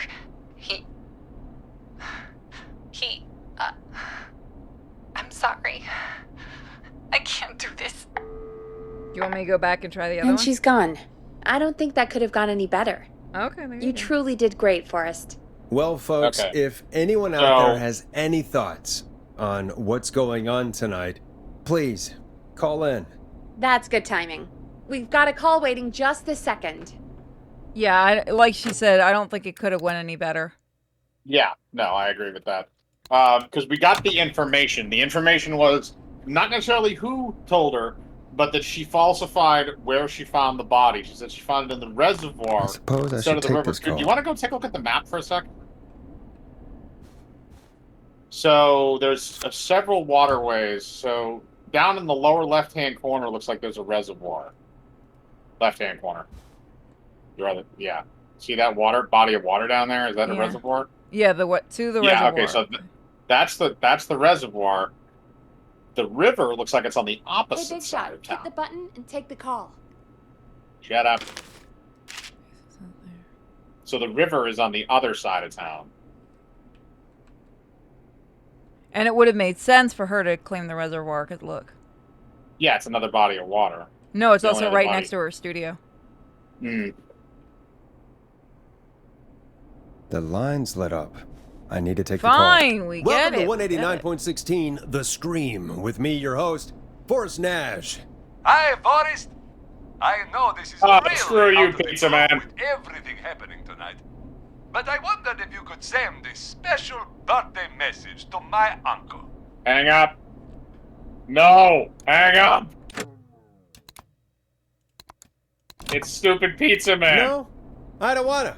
Oh, come on! It's his birthday. I won't have a chance to do it again until next year. May as well, Swear Forrest. to God. Fine. I swear to What's his God. name? Thank you, Forrest. He's my Uncle Ronnie. His Go to first hell. name's Peter, but he never liked it. Pizza-roni. Fuck you. But since he always had salt and pepper hair, even as a kid, can you believe it? Folks always called him Pepper. Thanks for the history lesson. Is there anything Pepperoni, besides go- happy birthday God you would like damn to it, say man. to Mr. Pepperoni? Oh my God, damn it! Yes! Tell him he can get the best birthday deals and You packages here and fucking- We get a chance to kill him. You We're son of a killing bitch, him. Stop calling us. God He's damn it, the only Peggy, one this we're is your not fault. saving. My fault? I said I didn't want to do it. Don't blame me because Brian Ponte can't control himself. Ah. Don't worry. We've Can we already block got his another number? caller on the line. Just pick it up, okay? Oh, thank God. Maybe Bitch, this can was you a give me murderer. the chance to fucking hang up on people? Give me the ability! I want to hang up on people. No. You are so bad at your damn job. Caller waiting, Forrest.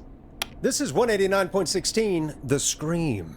I'm Forrest Nash. You're on the air, caller.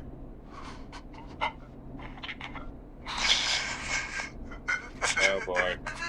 Caller. This isn't good. Is that somebody? No. I don't like this. Ponte. Ponte's Pizza always delivered. Fucker! Come rain or sleet or whistling man, we'll be there. Is he the whistling man? 'Cause Fucking that get would a be caller hilarious. ID. Forrest? Forrest? No. Are you okay? Screen the calls. No. Forrest? I hope the whistling man gets in with his own pizza slicer. Jesus, Forrest? Sorry, that was too much. No, it It's wasn't. okay. It's been a high-stress night. Don't worry about him anymore, okay? Not I for swear to tonight, God, if he anyway. calls. I think he's spent for now. We've got another call. Whenever you're ready. I swear to God, if it's him again. Oh, I hate that motherfucker so much. You're making me hate pizza. Hit the button. We have a caller.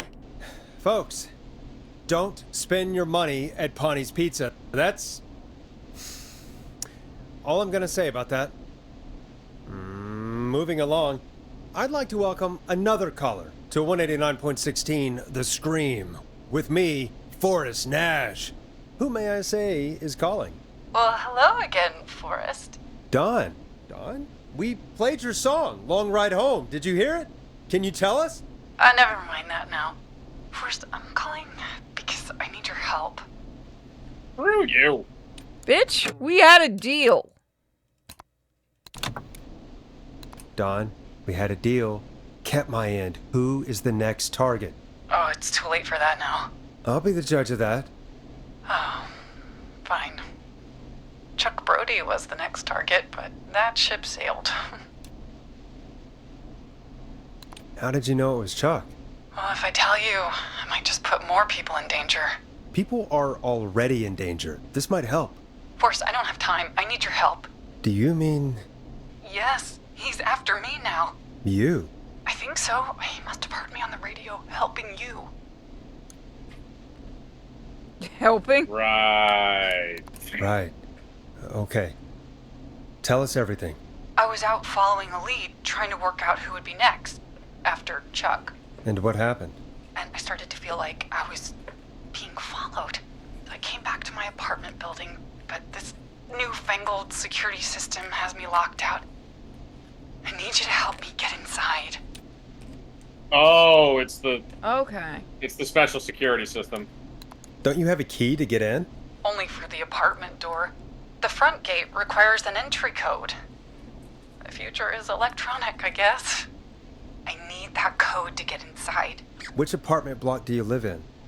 Maybe one of our listeners lives there too. It's the New Woodside apartment building between the town hall and the trailer park. But I doubt any of your listeners live there. I don't have many neighbors. Sounds like a prime piece of real estate. The sound really carries at night. Shit.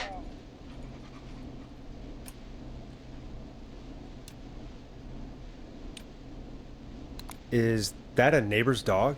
Yes, it is. Boy, I wish he'd muzzle that thing and... Oh. And now he's blasting David Scopo out of his window. This night can't get any... Don't stay there. He's coming down the street. I don't think he's seen me yet. Forrest, please. I need your help. I need the code for that security system, or I'm gonna die. Alright, so... Yeah, it's probably the right choice, is to continue. What's the name of the security system? There's a sticker on the box. It says Starling Security 4000. There's a keypad, and it looks like it wants a 6-digit number. We'll see what we can do. Thank you, Forrest. Yeah, of course. Don't worry, Don. Thank you, Forrest. I knew I could count on you. I'll sit out of sight. Call me back soon. All right, folks. Here's a little tune for you all to enjoy while I try to break Dawn into her apartment. Why? Well, we know who her neighbor is. We should be able to just go get her neighbor. But it's not giving me... Her neighbor also seems like a dick. We have to put a record on. You were pretty quiet there, Peggy. Forrest, was it just me, or was there something... Yeah, it wasn't just you. Something was weird about that. Yeah. Well, tell you what. We have a Starling 4000 or whatever here at KFAM. Wait a minute. Clive bought one for the station. Remember how No, I said I think she's the know who killer? that is. Did you just That's figure? Roller Ricky. Yeah, you just figured that out. Oh, Go to hell. God. I've been vindicated. I don't trust letting her in there. Maybe we No, can neither find do I. something to help. Well, I'm not sure who, but to help someone. I don't trust letting her in. We should be able to. I should give me the option to call Ricky. So she's Well- locked out of the Woodside Apartments, and somewhere, Clive probably has the papers for the Starling 4000.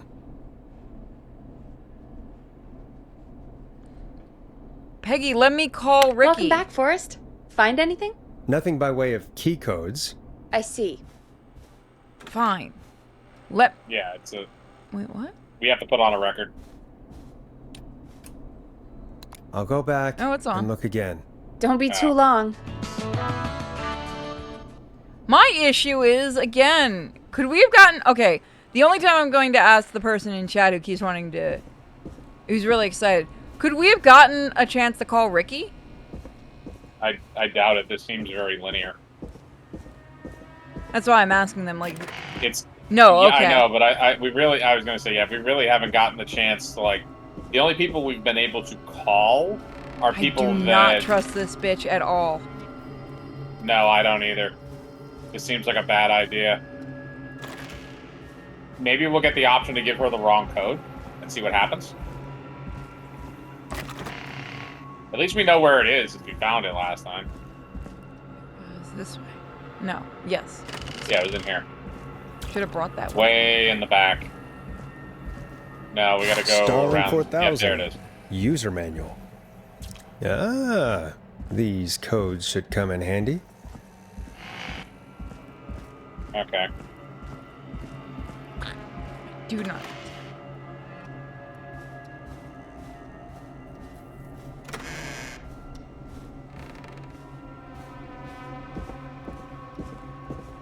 Also, all the people that do voice acting in this game are really good.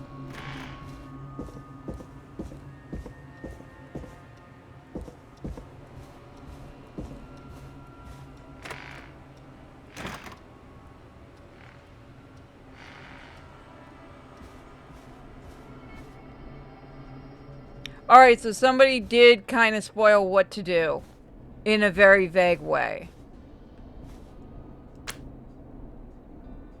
So I will save. I will do what you want, chat. But Flaming, you owe me a donation for this. I want to see the donation button light up because I'm going to do what you say, Flaming. It's the only time I'm going to let you do it. Welcome back, Forrest. Find anything? The Starling 4000 security manual. It's got a bunch of codes. Good. And did you find anything else? Nothing except the manual. All right. Well, I'll get Dom back on the line then, Forrest. I'll let you take it from here. Thanks, Peggy. When you're ready, shut the music off. Line 1. Mike, whenever we got you're the ready. donation. You cool with us for once doing what the chat says? He's not talking. Mike. You're muted.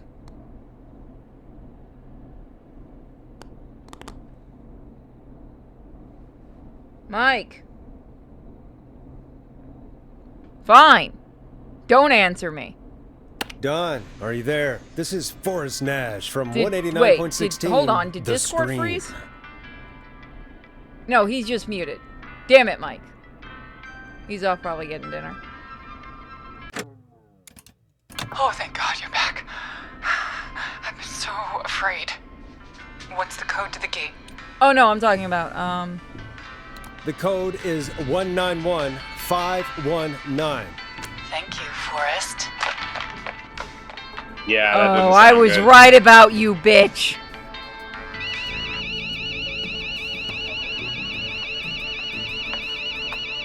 But here's the question, though. We sounded an alarm, but where does that alarm go?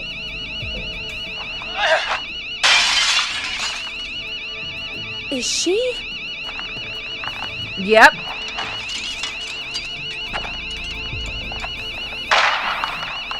Did I get the right one? Yeah, stay out! Nobody disrespects the sanctity of the ring!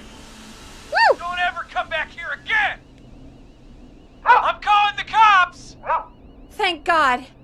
He's gonna call Hello? us. Is someone there? Ricky, get back inside and turn on the radio. Whoever that was, she was trying to break into the ring. She? Forrest, man, you got no idea. That was him! It was a That tranny? was the whistling man! The alarm gave me just enough time to get my rifle. I don't like hurting folk, but I can't let anything happen to Maxie. He's my best friend, you know? Listen, man, I'm heading back inside. Gonna barricade that window. My man, thank you. You and Peggy can skate for free whenever you want, forever. That's a done deal. Thanks, Ricky. Can't wait. You got it. So Talk wait to a you minute. soon. Okay. So the Gallows whistling man Creek. is a chick? No, the whistling man's a dude who is doing a chick's voice. Is it? One, it was a very deep voice, but there are females like me with deeper voices. It's probably a tranny. Or it was somebody faking that voice to get us to listen because people are more likely to listen to a woman asking for help than a guy. Or it's somebody working with the actual whistling man. Well, Ricky said that wasn't a chick, that was a dude. The person that he saw. Yeah. But Don could have tried to get in and then just let him inside. Maybe. Music while we process what just happened. I was right. Well, at least we Fuck saved her. Ricky. Yep. Again, back to no more spoilers, guys. And we got a donation for that one, so I'll take it. We're just gonna get a pile of donations now with spoilers. I've just realized what I've done, and I'll take it. Come on, Forrest. 10 bucks a Put some spoiler. music on already. Lips are sealed. 20 bucks a spoiler. I like that. I like that record. Gandalf dies. So, the whistling man is a woman? Bruce Willis was dead the whole time. So, Um, wait, I'm confused here now. Kaiser Does that mean Sosa that was you're Kevin giving the, Spacey. the 20 bucks now to me, or... Let's see what else we have here. What are some other major spoilers for films? The Butler did it. That one's just vague. I had my suspicions. Yeah, sure, Forrest. You just never mentioned it. She called up. You spoke to her multiple times. Yeah, and she made it very well known. I knew she wasn't right. Is that right, Sherlock? Shut up. Why do you think she requested that song? Yeah, no, that's exactly why, so you could open that door. To get me outside? Oh, shit. Maybe, but how? She didn't know the song was outside to start with. That's right. She never actually attacked me out there. So? What now? You left I the guess I fucking should thing make an open. announcement. We do have new info. Okay, kill the music and you can make the announcement. Why are Okay, neither you're of you... live in 3, 2... God, hey we're folks, stupid. this is Forrest Nash here. I hope you're all safely locked inside. For those of you listening to that last call, you might be wondering what to make of it all. Here's our take. We now believe the killer is actually a woman. One who might manipulate you into letting her in before she attacks you. Ricky literally said it was a guy. You have to... You should say there's... He said it looked like a guy. You can dress a woman up to look like a guy if you put them in big poofy clothing, which we know that he's basically running around in a mask and a jumpsuit. Alright.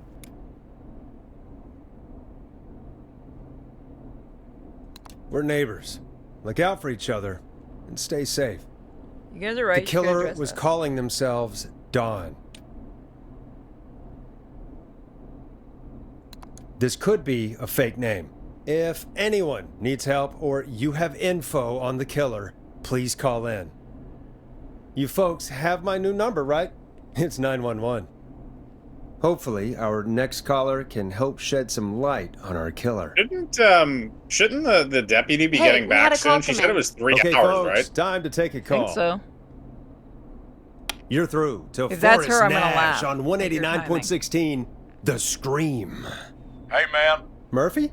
Damn straight. What's going on, Murphy? You in danger again? Nah, man. I've just been listening to the show here at home. And since you asked folks to call in if they could help out, well, I'm calling. I don't know if I can say as much as other folks have, but I figure I wouldn't be a good role model to Fernando if I didn't try to help, you know? You're a good father. You're an idiot, but you're a good dad. You're a good father, Murphy. Absolutely. Fernando's a lucky kid. Oh, thanks. So, what do you want to know?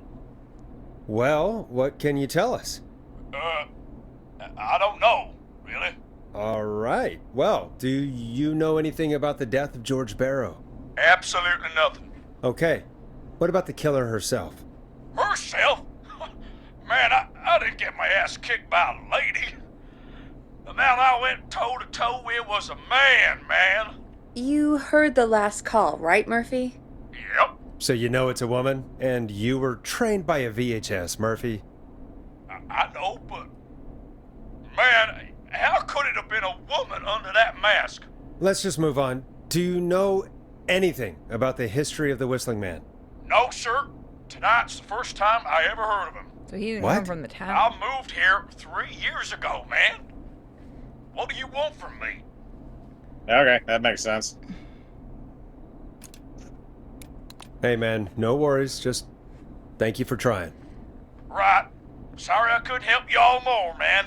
Now, if you'd have asked me about gators... He's from Forrest, Florida. we have a call coming in. Sorry, Murphy. I think from- that's all we've got time for right now. All right. I'll catch y'all with the gator talk later. Night. Well, folks, that was a bust. But perhaps our next caller has more they can tell us. Let's find out. Is this gonna be a sleepaway camp thing? We gonna I see don't a think dick at the end? I hope not. This is Forrest Nash, and you're listening. Please help me. My name is Casey Moore. I'm at 25 Nancy Drive. My best friend's been stabbed. Nancy Drive. Yeah, we saw it on the page. Yeah, Yeah, Nancy. I forgot from about it. Nightmare on Elm Street. He's bleeding everywhere. I hope don't this know gets what a to physical do. release. Please I want a help physical me. of this. What happened? I have a funny feeling this might be another fuckery thing. My friend has been stabbed. Is he still? Is he still breathing? Yeah, but he's bleeding out fast. I really need help. Please. Take a breath. We'd been out at the reservoir. We were heading back to his place when we heard this whistling all of a sudden. He just started freaking out. He screamed at me, told me to hide. I'd never seen him like that, and I just panicked and ran and hid in a bush. Oh no. Forrest. Then what happened? He went up the road and talked to someone. I couldn't really hear or see anything. It sounded like he might have known the person, and they just stabbed him. What's your boyfriend's name? Yeah, no. I wish that was a question we could ask. It'll come out soon, probably. Casey, was he talking to a woman? I don't know. They had a mask and wore all black. That's all I know. Please, we need help here. I'll get you help, but I need to know. Did they had voice changers in the 80s, right? I don't think ones that you could just keep on your person Where for the did most the part. masked person go? They left. They left him to bleed out. I waited until they were gone, then dragged him into the garage and called 911. Wait, why didn't she make sure he was dead? I don't know. I think I heard them say something like, "It's not so funny now, is it?" before they left, but please, he needs to get to the hospital. Well, I can't drive, so we need an ambulance. well, the ambulance is Forrest, gone because it the blew up at the ambulance gas was destroyed in the explosion at the gas station. You should get all the info you can. What's your friend's name? What's your friend's name, Casey? It's Jason Parker.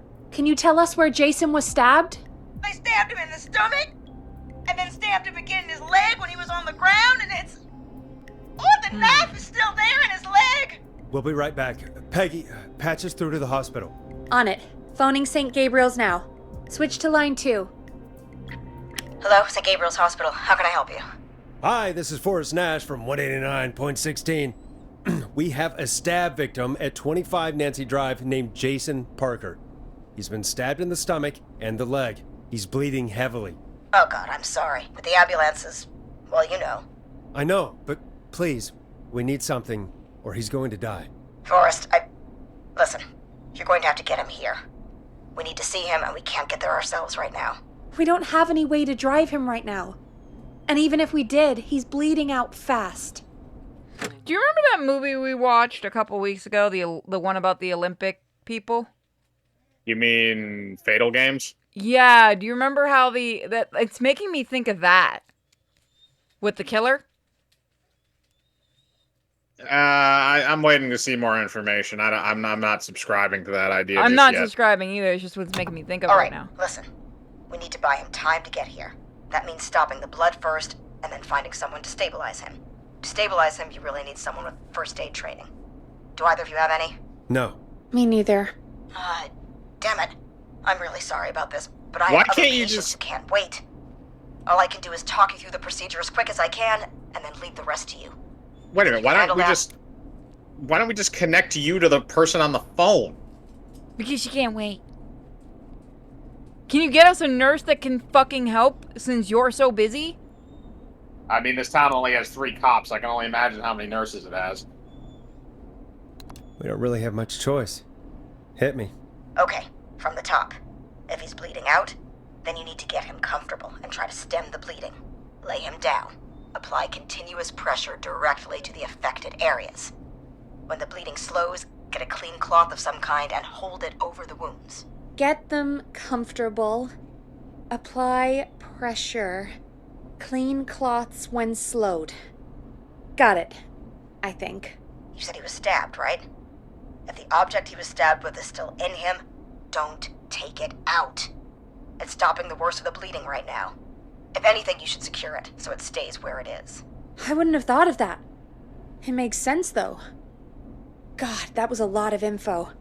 But I think we can handle this. Glad you got it so far, because there's more to go.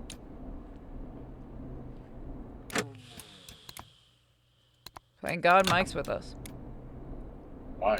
I'm still with you, Doc. I'm gonna What forget else at do we some need to point. know? If he's lost a lot of blood, he may enter shock. If he does, act fast. If Keep you his apply a attention. cloth and it's bleeding through, don't remove it. Just apply another on top of it. If it's safe, elevate his legs to get blood circulating to his vital organs. Try to keep him warm. Get him to rest and reassure him. We need the patient to stay calm.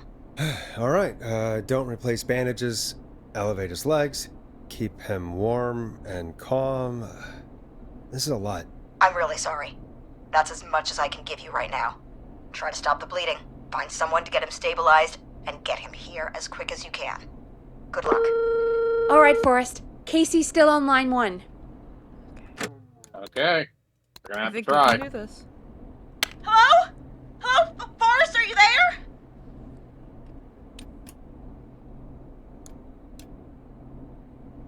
I'm here. How is Jason doing? Badly. He's still bleeding. I need help. I've been putting pressure on his stomach wound since you left, but he's still bleeding. I don't know what to do. That's good, Casey. The nurse said to do that. What about the knife in his leg? It's gotta be hell. Should I pull it out? No. No. No, don't touch the knife. The bleeding will get worse if you pull it out. Are you sure? I'm sorry. I'm gonna stop making suggestions. No, don't worry, Casey. We're a team here.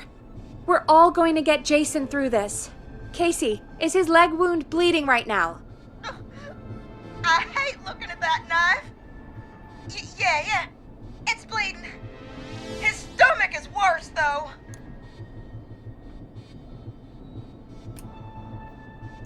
I think we need to secure the knife so it doesn't move around. Do you have anything you can tie around it? Yeah. There's some laundry piled up on top of the dryer. some cloths on the hood of the car, and what else? I guess I've got my jacket. Probably the laundry, as long as it's on top of the dryer. Use That the means clean probably rags. clean. Yeah, clean rags. Yeah, whatever's clean. Oh, the cleaning rags, so it's not clean. Use the laundry if it's clean. All right, let's try the laundry. Look in the laundry for something like a towel or a shirt. Hold that over the wound. Okay. Looks like I'm gonna have to buy you some new whites, Jason. Here we go. I'm sorry, Jason. It's secure. I'm putting pressure on his stomach again. Yeah, I read it wrong too. That's why I starting to think caught we might that. make it. I'm glad I caught Forrest, can I have a word? that. Now? Really? Now isn't the best time, Peggy. Can it wait? Forrest, it's kind of important. All right. Give me a second. Casey, I'm going to have a quick word with Peggy. Keep putting that pressure on and let us know when the bleeding is under control. You're doing great. But what if something happens? We'll still be here. Just shout if you need anything, and we'll be there. I promise. Okay. I'll wait. Jason, please be okay. What's up, Peggy? We can't stay on the line with her all night. Dawn is still out there. What if other people need us? Are you serious? Holy She's shit, probably woman. on her way to her next target right now. Exactly. And you heard the nurse. We need someone there with training who can stabilize him. He's got to get to the hospital somehow. Could somebody nearby help them?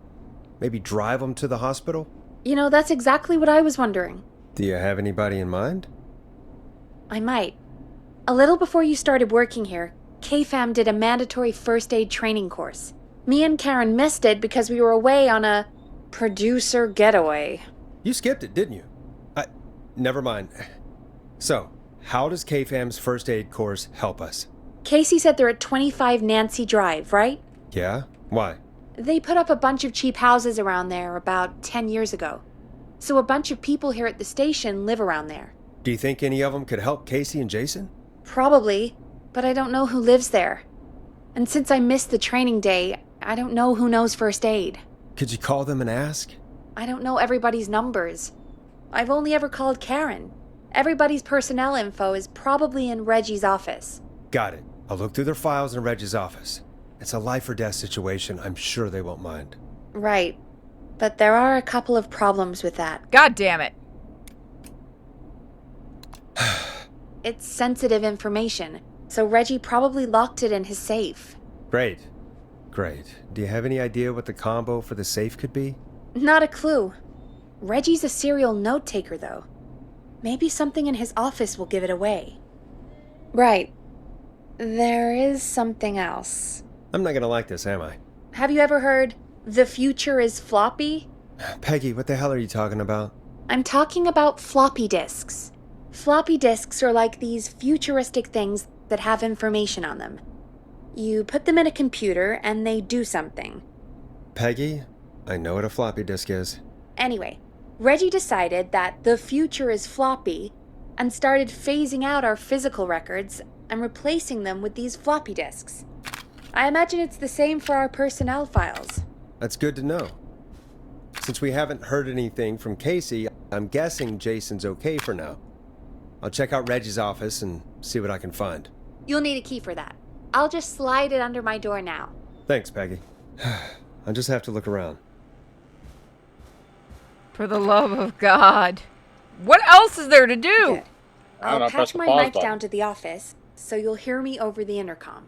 Oh, we have to listen to her dialogue. Okay, now we can leave.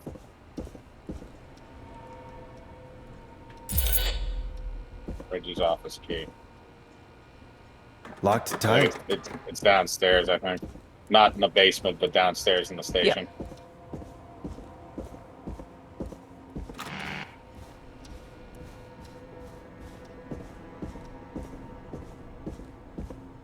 Hey, Flaming, how much more of the game is there?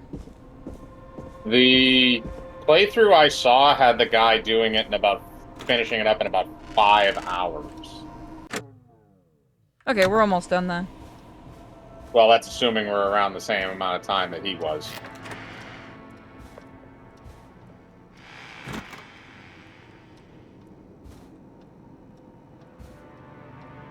First aid to the injured, St. Gabriel's Hospital, Gallows Creek. Reginald, certified to certify that, Reginald Scott. Clive, if you're reading this, stop stealing my post notes. Bastard. I say you're 3/4 done. So you think we could finish this tonight? Floppy disk. Come here, you. What did I do? Ask Jeannie where those tapes are. Could this be it? Now. Deep cuts, top secret pizza delivery killer who kills with a pizza cutter. Free slice on me. Terrifying me. There's never any pizza. Here we go. Maybe. This is literally him mapping out a spec script. Looks like I need a 4-digit code. Acts forever. Need to write pitch document. Okay, so he's literally trying to write a slasher movie, and that is his pitch. That is not how you write a pitch, by the way. There is actually a horror movie about a pizza killer. Yes, but that's not how you write a pitch. I know, I'm just saying, like, there is actually a movie like that, if anyone's wondering. It's Italian.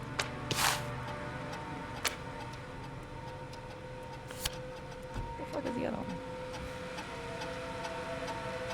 So that's what that is. Gotta be other places in here. Fuck you.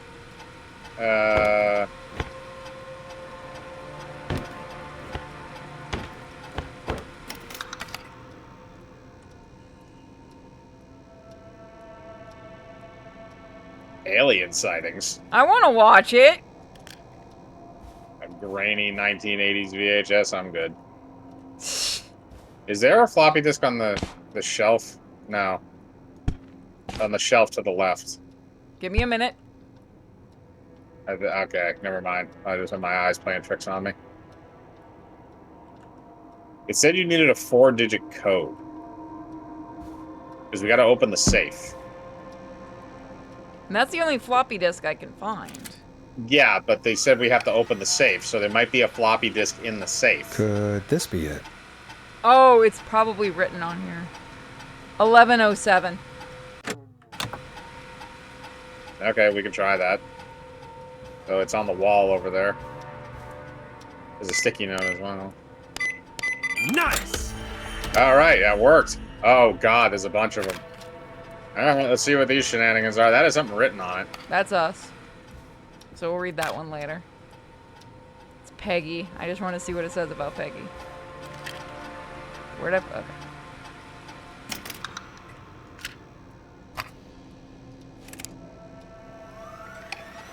Hey, Peggy. I think Reggie's Peggy on to Weaver, you and producer. Karen. Maybe Date of don't birth, bring May those 20th. little drink umbrellas into work for a while. What? Why are you reading my file? You need to find someone who can help Casey. We already know I No. can't. Don't waste time. Notes. You're I've right. never I'm seen... sorry. I need to focus on possible candidates. I can read the rest of this later. I've never seen somebody gel with everybody as quickly as Peggy has. Her, Karen, and Barbara have really become a little family already. Maybe we need to run this station on girl power. Hopefully it's cheaper than electric. Sometimes I wonder if Peggy secretly wants her own show. She hasn't been shy about getting involved in the calls on the Scream. Sometimes it feels as though Forrest could just leave for a coffee mid-call and nobody would know. Peggy and Karen have missed another work event, this time first aid training, because of their training sessions.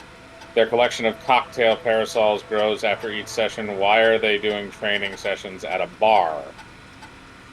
Okay. I say we go through all these. Oh, hell yeah. Okay, so that's Peggy, so we've done that one. This is us, right? Yep, I want to see what he says. I'll read Get a this load one. of this, Peggy.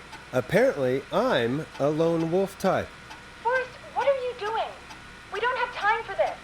We So have a man she's- literally dying on the line. She's And the more 19 we can do- years You're younger right. than I'm us. sorry. I need to focus on possible candidates.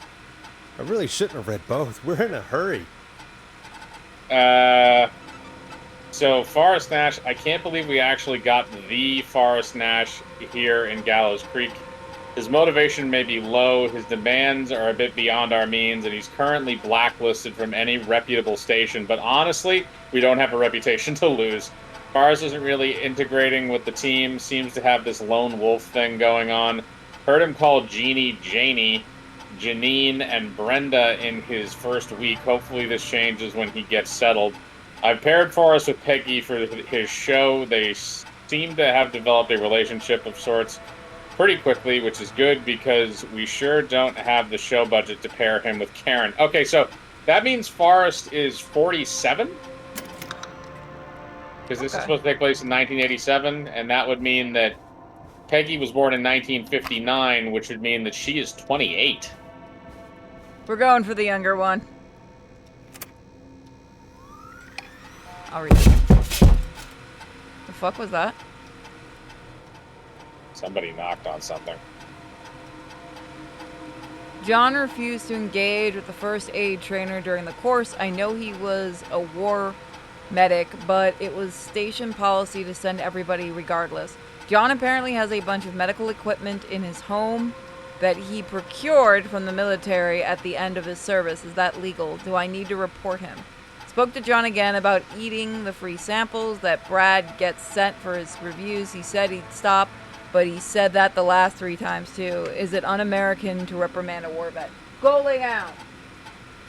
Apparently not, because you're telling him to go lay down. I'm talking to the dog. He might be the guy to go. Do we want to read the other ones or just go straight for this guy? I mean, we could do one or the other. It's completely up to you. So I think, take a note of his name. John Hedges. John Hedges. And look, he's on Nancy Drive. Yeah, 14 Nancy Drive, you're right, and it's a 25 Nancy Drive. Yeah, no, and he has all that shit at his house, too. That's the guy. Yeah, we'll come back and read the rest of these. That's true. The door's unlocked. We can explore later.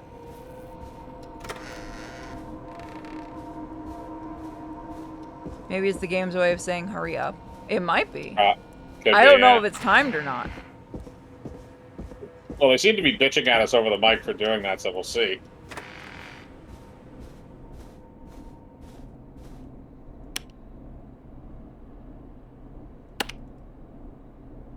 It's not blinking. What? Did we have to talk to her on the intercom downstairs? Oh, yeah.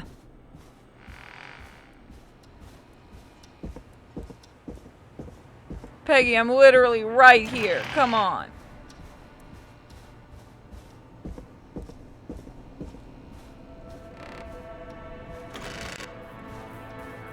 Damn it, Peggy. Where's the intercom? And the wall there behind the desk. Oh, Hey, Peggy, I want to you there? believe.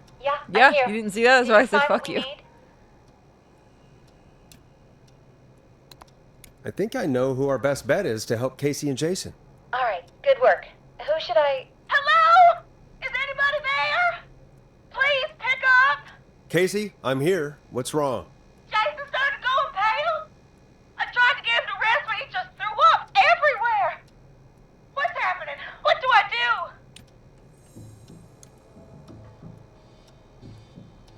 do? God, it sounds like he's going into shock. Casey, just stay calm. It's going to be okay. But the bleeding seemed to slow down. Did I mess up? Jason, I'm sorry. Casey, calm down. You've done everything right. I need you to listen to me, okay? For Jason. What did the nurse say to do about shock? Elevate Jason's legs. Casey, I need you to elevate Jason's legs. We need to get the blood flowing to his vital organs. Got it. Jason, stay with me. I'm just gonna move you. This might hurt. Okay. I propped his legs up on some boxes. I'm looking at my notes. We need to get Jason as warm and comfortable as possible. Do you have anything you could use nearby, Casey? Yeah. I still have some laundry next to me. And your jacket. I'll wrap him in some blankets. Just give me a second.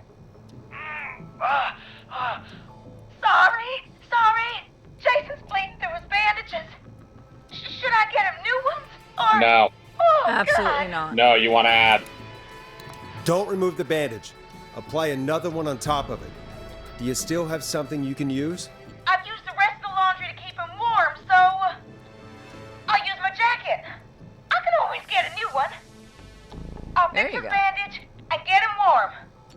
Hold on, please.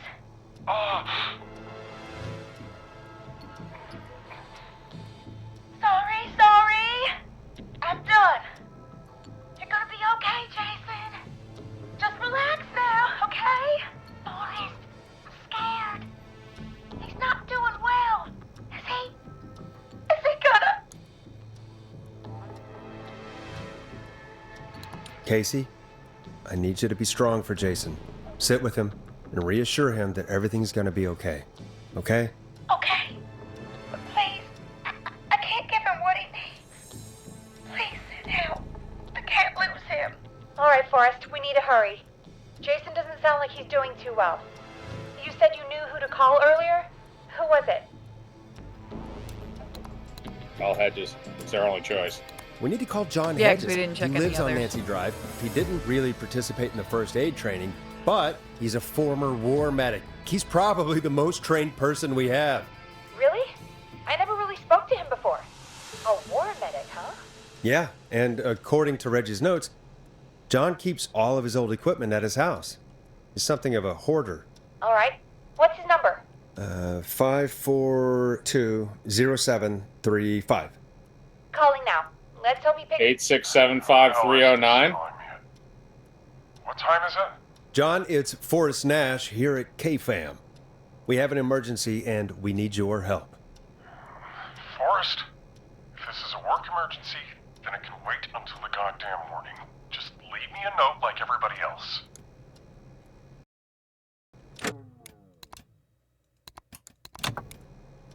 John, no, this is a medical emergency. A man has been stabbed by the Whistling Man, or never mind. He's badly hurt and he's going to die unless we get someone to him now. The Whistling Man? What kind of joke is this? John, we're not kidding. A man is gonna die if we don't help him right now. Seriously? I haven't been called on for over 10 years. Where's the patient? What's his condition? He's at 25 Nancy Drive. I think we got his friend to stem the bleeding, but he's gone into shock. He's passed out right now. You say he was stabbed? Do you know the extent of his injuries? From what we were told, he has 2 major stab wounds. One to the stomach and one to the leg. The knife is still in his leg, and the stomach wound is open. Understood. Let me grab a few supplies and I'll head right over. Damned if he dies on my watch. Thank you, John. We'll let him know you're on your way. Good luck. Hello, Casey. Are you there? How are we doing? Bad. Jason seemed really weak and then just started thrashing. What about now? Is he still thrashing? He's passed out. Please tell me you found someone to help. Casey, help is on the way. My colleague will be there soon. You hear that, Jason? Someone is coming. You're gonna be just fine. Just hold on for me, okay? Just hold on. Come on. Hello, Casey. This is John Hedges. I'm here about Jason. Please let me in. Please tell me we got the right person. I'm guessing that's Jason there. Casey, I'm gonna need your help. Forrest, Peggy, don't you two worry. We've got this from here. Okay. Forrest, we'll call you back later. I have to go now. Good luck, everyone. God, I hope he's gonna be all right. And with that, the show moves on. We're sending our best wishes to Jason. Yeah, hang on a second before we go back Well, up there. after all that excitement, I think we could use some music. Let's look at those floppy disks. Come back upstairs when you're ready. Alright, so who do we got here? Karen. Alright, so this is the one that Peggy's really friendly with. Karen has really stepped up in her duties in recent months. She has fully taken on Hamish's show alongside the Timberline twins ever since Wes left us. Hopefully she doesn't get any ideas about being paid double. Karen has started mentoring Peggy I think this will be really good for Peggy. They are even doing a team building training getaways to improve efficiency. Update. I'm starting to suspect that these producer training getaways are being strategically timed so they both miss Secret Santa first aid training and Teddy Gallows Jr. station visits. What song should I play? Interesting. Fuck Okay. Teddy Gallows. No. You come back out. You don't get to stay in there twice. All right, so that's Karen. This one's all you.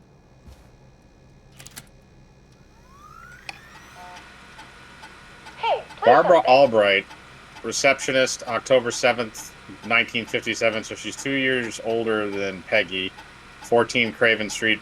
Barbara is really getting on well with all the staff here. Everybody gave her great feedback at our last review. I get the feeling there's something going on with her and Brad. Call it a hunch. Barbara got another cat recently. She must have at least Time 5 for some now. music. Ugh. Daisy, Murphy, Penelope, Freddie, and Lord Winston. Freddie. I'll need to monitor productivity going forward. The cat photos are a big distraction for the rest of the team. Barbara laughed when I told her about the concept for my new horror script. I don't care what she thinks. A story about an alien egg at the center of the Earth set to hatch on February 30th is a great idea. Why else would we avoid put the music on having a February 30th? I mean, I probably watched that stupid movie. That sounds like... I mean, I've heard a lot of B movies from the 80s, but that's up there. All right, who's the last one here? Brad. Okay, so this is Brad. Bradley Carter, food critic, January 14th, 1962. So he's the middle child of the group. Axdown Lane. When I hired Brad as our station's food critic, people said I was crazy. We only have 3 takeout places and a diner. What's the point? To them, I say, you can't be afraid to explore the darkest reaches of the unknown or Henderson.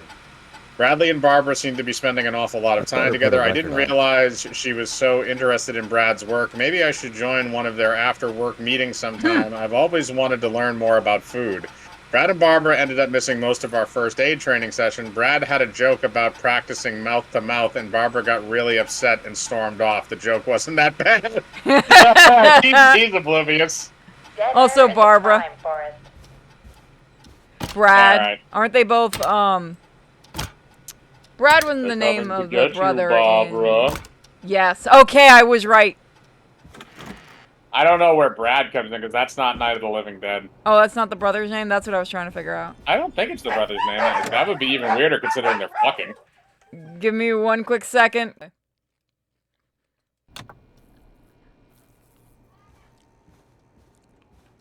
Peggy, you can put on music, can't you? Oh yeah, you can. You won't leave that fucking room. Yeah, all she has is the switchboard. She can do karaoke. It's fine. Lay down. Enough, Kiwi. What song should I play? Coming up for your listening pleasure, it's Caged Tiger with their single, One Last Goodbye. It's getting pretty late. This might be your last break for the night, so try to enjoy it. Give me a buzz when you want to go back on air. Okay. So Alright, well, I mean, I think we've explored every place in here. Great party, man. Thanks. Can I grab another beer? Hey, sure thing. Let me grab you one out of the fridge. Oh, I know what this is gonna be a commercial for. Oh no, we're out of beer. What am I gonna do? The party is going to be over. Fear not. The Grill and Spray will give you a free 6-pack of beer if Gallows High wins this Tuesday. Say what? That's right. Order a meal deal from us and you'll get a free 6-pack of beer if Gallows High wins. We found that news article earlier. Righteous. You heard me. 6 beers if Gallows High wins. Sounds like you've already had enough beers. I hope we murder them. Me too, Billy. Me too. Come on down to Grill and Spray or call 555-749-8335. We've got barbecue you'll die for. 8675309. I would totally eat at that place. It sounds like they cook roadkill. I mean, I'm eating shitty flat pizza. It's All not right. roadkill. So, should we go? Should we look around again, or should we go for it? Let's just try and power through the end of this because it's probably just like little collectible things if we missed Let's anything. roll. You got it. We've got another call coming through, too. Oh boy. Don, is this you? Welcome back to Don, you're a 189.16, The Scream. We might be screwed. I believe we have another caller on the line. How are you tonight, caller? Forrest, it's me, Oh, Roller Ricky. Oh, and Maxie's here too. Hey, my guy. Good to hear from you again. How are you both doing? Oh, we're good, man. Thanks to you. You're like our guardian angel. That wouldn't be a bad look for you, Forrest. A little white wing halo number? Maybe something for the K-Fam No. Halloween party. All right, everyone, let's calm down. Ricky, I'm just glad we could help you and Maxie. Is there anything else we can help you with, Ricky? Actually, I think I have some info that might help you. Huey.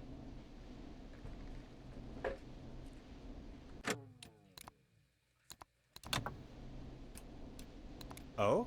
What's that? You see, man, me and Jason know each other. You know each other? Yeah, we went to Gallows High and played on the football team together. He was a gnarly offensive linesman, and I was our star wide receiver.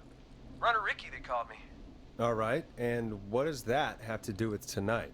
Well, because George, the guy who drowned, he was on our team too.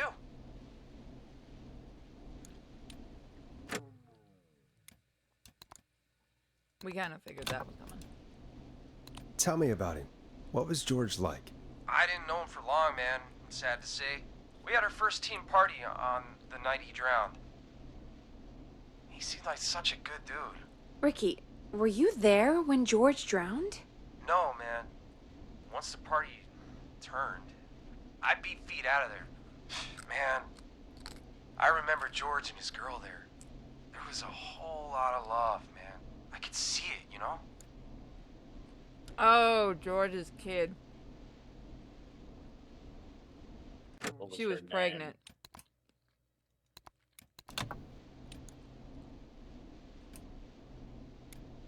Ricky, listen, this is very important. I need to know everything about her. I didn't really know her before, or see her after that. I never even got her name, man. I just remember he called her Bean.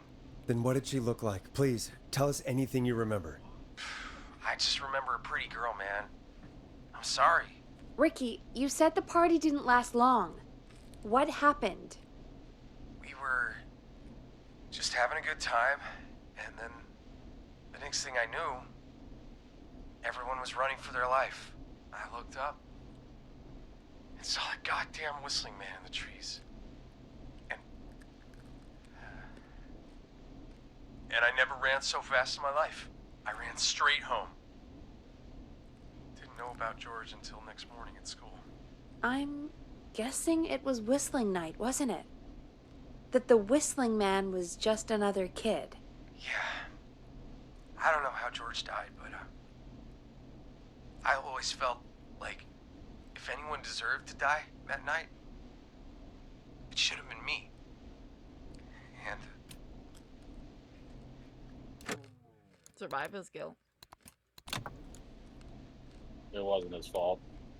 No, Ricky. no, I was gonna say It that. wasn't your fault. You're not a bad person. I know that now, man. It took a long time to learn, but yeah, just thought I'd tell you all what I know. Thank you, Ricky. This helps. Thank you. You got it, man. Anyway, I think it's time for me and Maxie to free up your phone lines. Thanks for listening, man. I'll let you to it. Night, Ricky. All right, folks. Looks like we got a new lead in the case. If anyone has any info about this mysterious being, please call in. If she was George's girlfriend back then, she's probably in her mid to late 30s now. Huh. Oh, we have another call coming in, but hang on. I swear to God, if it's What's the damn up, Peggy? pizza guy again.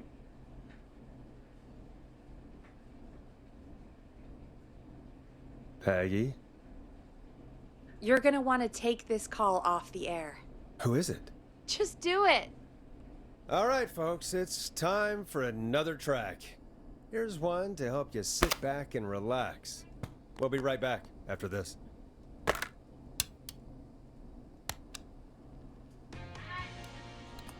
I hope this is good news, Peggy. Who have we got? Find out for yourself on line 1. Hello? Jason? Forrest, I'm glad Oh, I got Leslie. back through to you. Sounds like it's been a busy night, huh? Finally. Surprise! It's Leslie, our 911 operator, leading the charge from Henderson to come save us. It's so good to hear from you. Are you okay? We're doing okay. Sarah and I are both happy to be headed back home. We're happy to have you too. Wait, Sarah? Oh, yeah, I mean Deputy Martinez. Anyway, we got back into radio range a little while ago. We've been listening in, but haven't been able to get through until now.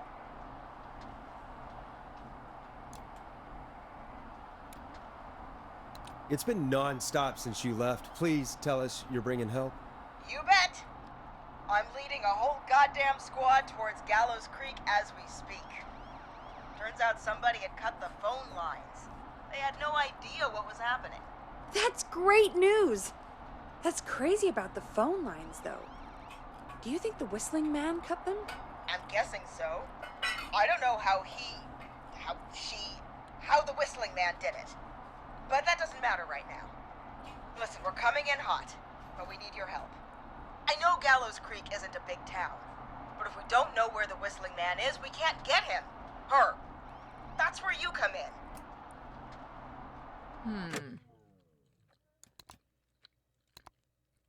Sorry, I'm nibbling on pizza. You can count on us. What do you need? It might be a long shot, but here goes. The whistling man already called up a few times. I bet she calls again. We're still a little ways out of town, so if she calls, stall her. Buy as much time as you can for us to get in. And while you're talking to her, try to figure out where she is. We'll be listening in, so once her location is known, we'll head straight there and end this nightmare. I'll do my best. I Yep, know this is you the will. final one. Heck, I can see the headlines now. Forrest Nash's interview of a lifetime. Anyway, I'll radio the other cars and tell them the plan is a go. Hopefully the next time I see you, it'll be with our killer behind bars. Take care now. We'll see you soon, Leslie. Oh, thank God. It sounds like this is almost over. We're nearly through this.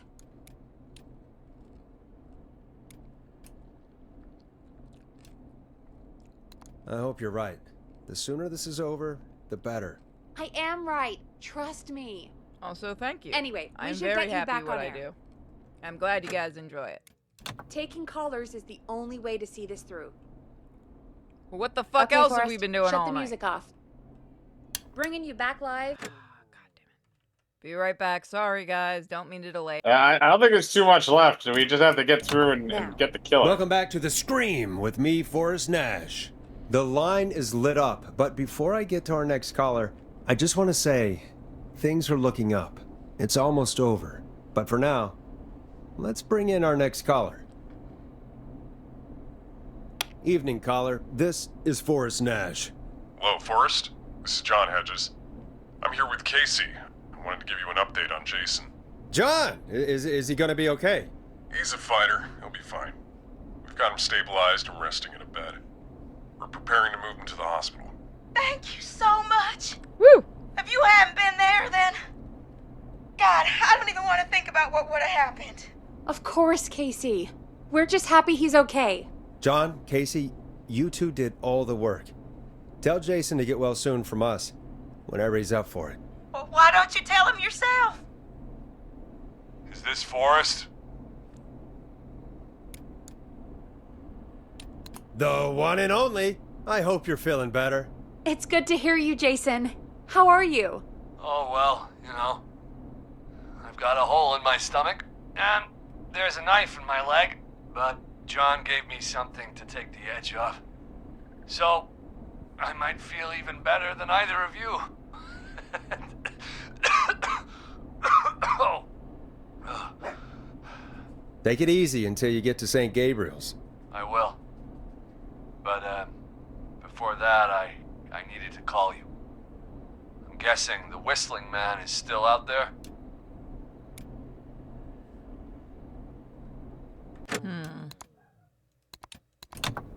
That'd be a yes. Yep. As far as we know, anyway. I was worried you'd say that. God damn it. Actually, I'm glad you called. I wanted to talk to you about what happened earlier. Go for it. We spoke to Roller Ricky not long after you were attacked. You spoke to Ricky? Is he alright? He is now. I mean, he was attacked earlier, but this call came after. Hey, guys, I'm really sorry, but there's a call on the other line. I just need to make sure we don't have another situation brewing. You fill Jason in on what happened. I'll be right back. Sure, Peggy. Sorry, Jason, where was I? Yep. Ricky's fine. You don't need to worry about him. That's a relief. He told us about George. Sounds like everything's finally coming out now. It's been tough to hold it all in. Sounds like you've been holding back about something awful, Jason. I'm part of the reason my best friend is dead, Forrest. And the few who knew about it said if I ever said anything, I'd find myself in jail. For a long time. It was hell. And then the town just moved on. Like he'd never existed.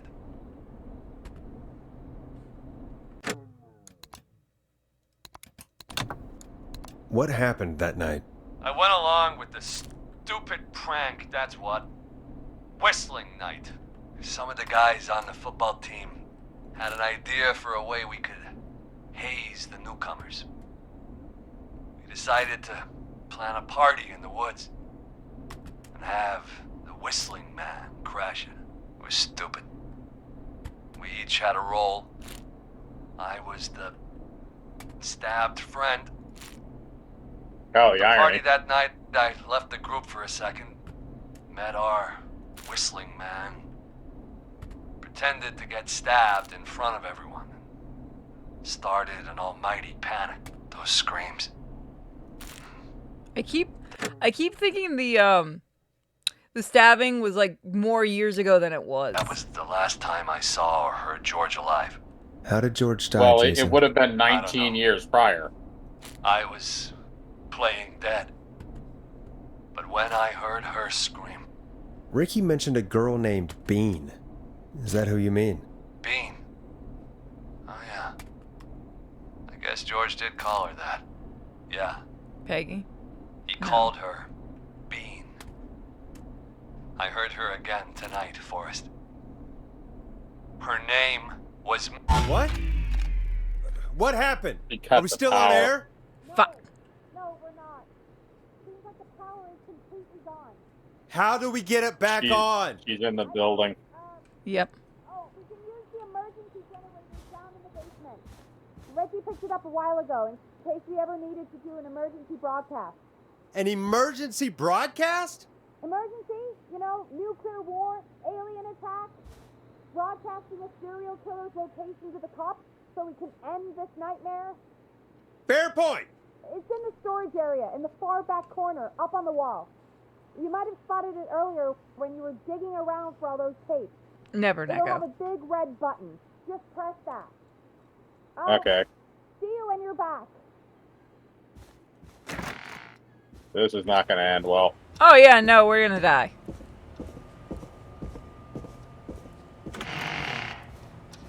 You sure you don't want to do it, Peggy? You can be the final girl, it'll be fine. Well, we need to die for her to be the final girl. Either way, we're screwed.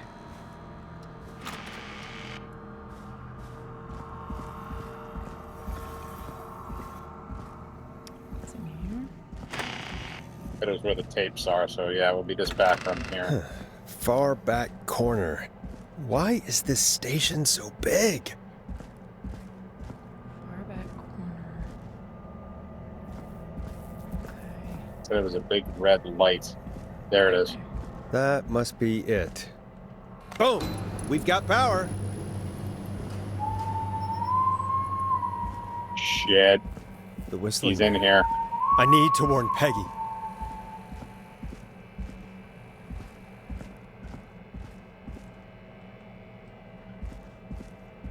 Where the hell is he? Peggy, are you there? Are you... Peggy! I need to get back upstairs. This isn't good.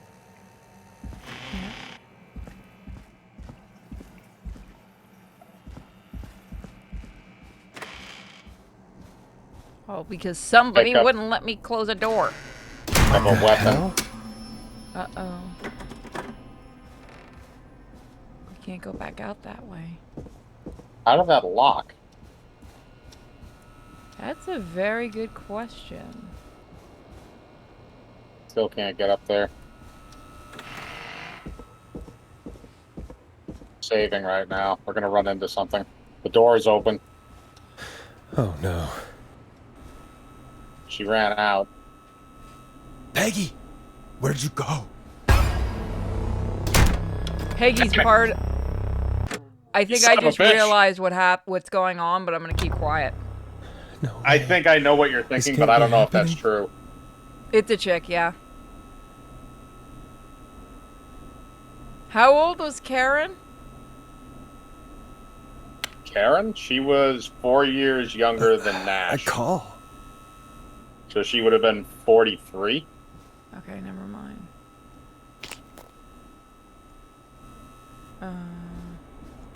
Did Dawn press the Peggy button? Did she want me to hit it on my end? Good thinking. Where's Peggy, Dawn? Have some patience, Forrest. It's almost the end of the night. Almost the end of the show. But it's not over just yet. Got a little time still.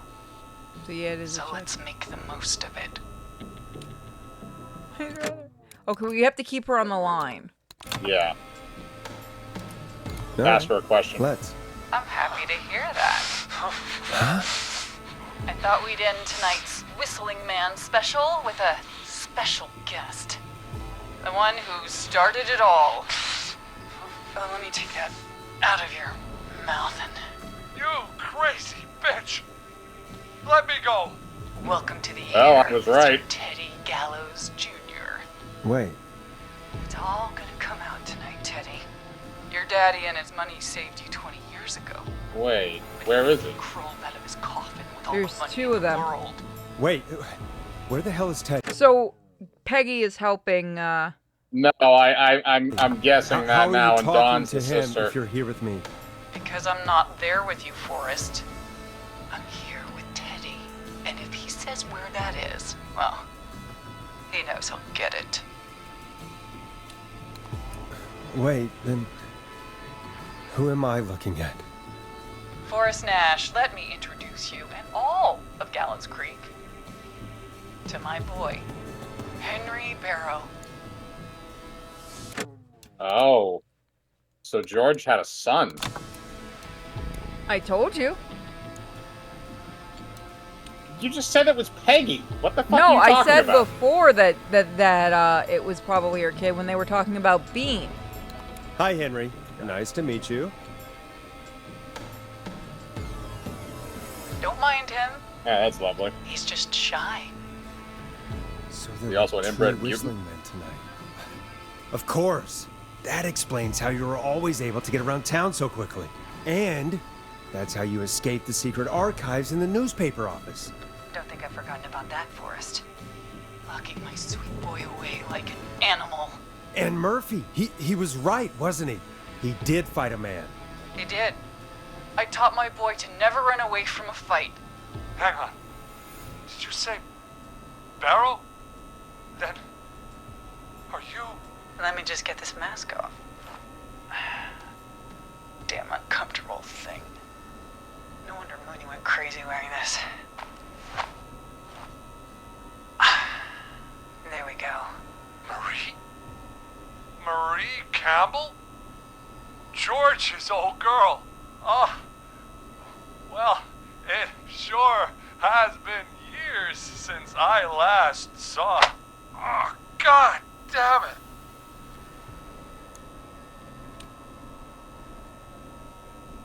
I'd be quiet if I were you, Teddy. But I'd listen to Forrest. Everyone's gonna know now what Teddy did. He killed George that night. This night. 20 years ago. Listen to me. You're gonna talk when I talk to you, and not a moment before. Meanwhile, Forrest, I'm gonna give you the chance to talk. You're gonna help me reveal what really happened to George all those years ago. We need to keep her talking. Yeah, and honestly, this is just going to help the case anyway. Okay, Marie. I'll do it. Good. Then let's talk about the night George was murdered. Murdered? Listen,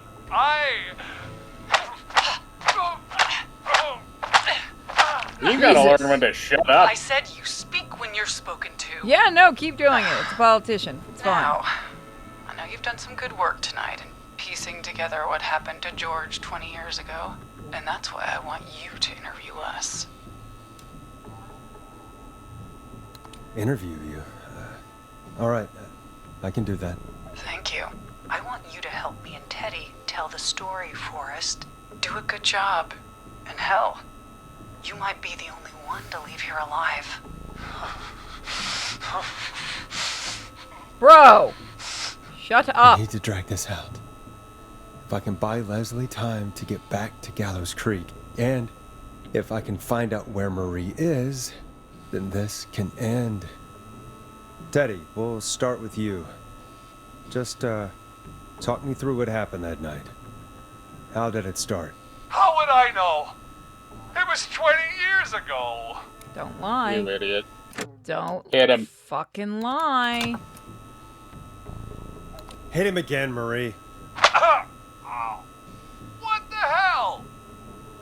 God damn it. Okay. Our first team party was coming up. And when I saw the date it was scheduled for, I had an idea for a way we could prank the new guys. So I thought Peggy was involved, but I was right about the kid. Was Peggy involved, though? Because right now... That's what I thought, but she it may... It looks like she No. may have escaped the room. Either she escaped or her dad might have been part of it, maybe? But I don't be. think so. I understand 'Cause that the ages kids don't in line Gallows up. Creek Yeah, know that's tonight why I think as there's something Whistling more Night. going on. She I'm would have guessing been that's like what you mean? Well, we didn't have a name for 9? it then. It was just the night that Yeah, there's Mooney something went not missing. adding up. But Whistling Night is what they'd call it later. Wait. You mean this was the first Whistling Night? Keep talking, Teddy. We went up near Whistling Point. God, who was there? Me, Jason, and George, of course. But George didn't come alone. He brought Marie. And Roller Ricky, he was there too, wasn't Yes, Ricky was there too. Runner Ricky, our wide receiver. I helped him off the bottle, you know. Because I'm a decent Hit him man. again. he? Is that We're gonna so? get hit again. Yes, it is. He came apart one day. Some people do. He had some issues. Wasn't stable. I didn't want him to hurt his chances in life.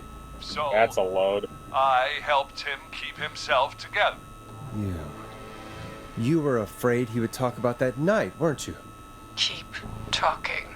About midway through the night, we put the prank into action. We looked up at the trees and saw Jason there. Bloody, like he'd just been stabbed. And the whistling man. Screaming. George and I and Ricky, we got left behind. But Ricky was in on it too. I know he was. He and Teddy were as close he as wasn't. anybody. Teddy must have told him the plan. No, he didn't know.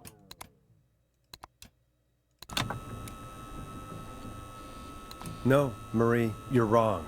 Ricky didn't know. What? Did you miss that part of the broadcast? I spoke to him earlier. He had no idea what was happening. He said he was as terrified as anybody. Isn't that right, Teddy? You didn't tell him, did you? Ricky never could keep his mouth shut. If we told him, he would have given everything away. But well, it doesn't matter. He didn't run his mouth enough to tell anybody about it afterwards. He's still guilty. It was just a stupid prank. Hit him again.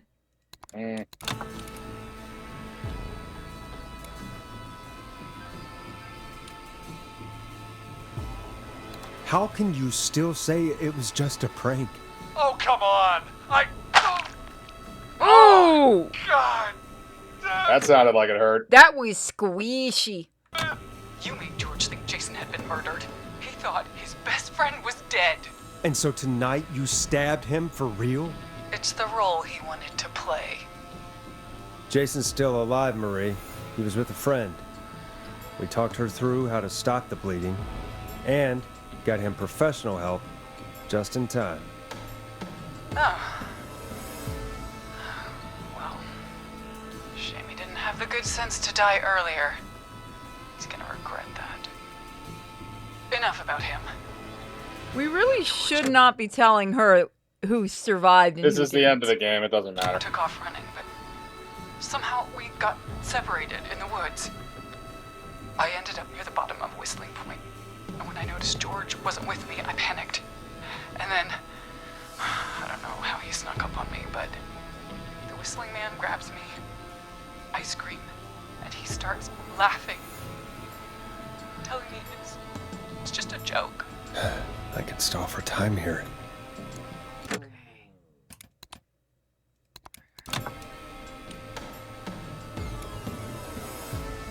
How did you feel in that moment? I felt like nothing was real. I felt small and confused and...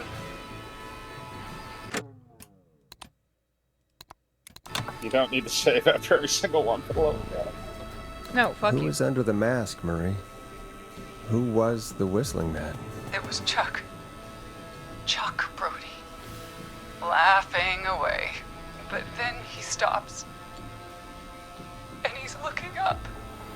At the top of Whistling Point. What was he looking at?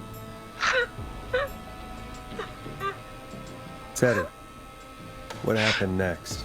Nothing. I mean, it was just... Teddy? George fell off Whistling Point.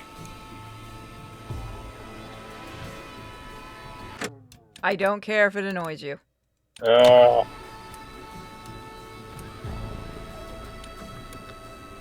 Where were you when it happened? You pushed him. You were up there. You were dressed as the Whistling Man too, and... I didn't push him, God damn it! I just chased him up there, and he kept backing up. When I saw he was about to go over, I reached out. That's what you saw. You liar! It's not my fault. He didn't know it was a joke. If he'd had any brains, he would You have are gonna realized... deserve the next part. Yep. Ugh, You're an idiot. bitch. No one's going to believe this. After all you did.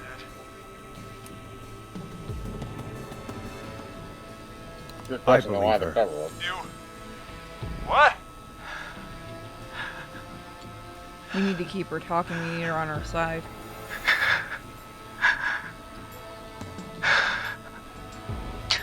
Why else cover it up?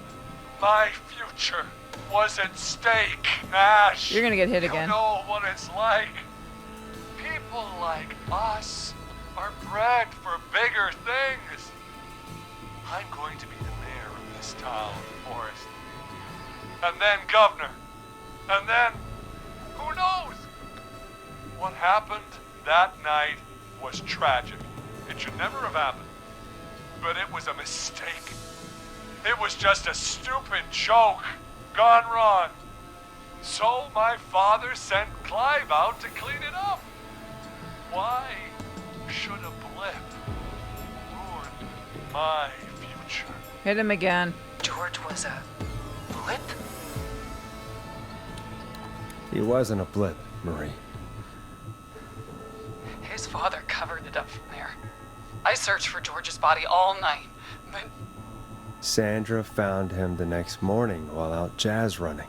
she found him in the river, but she lied about that to protect Teddy. She said something about her rent going up, unless she... Teddy, did your father own Sandra Sharp's dance studio? It's Gallows Creek, not Sharp Creek. Hit him again. You have are the option. such a prick.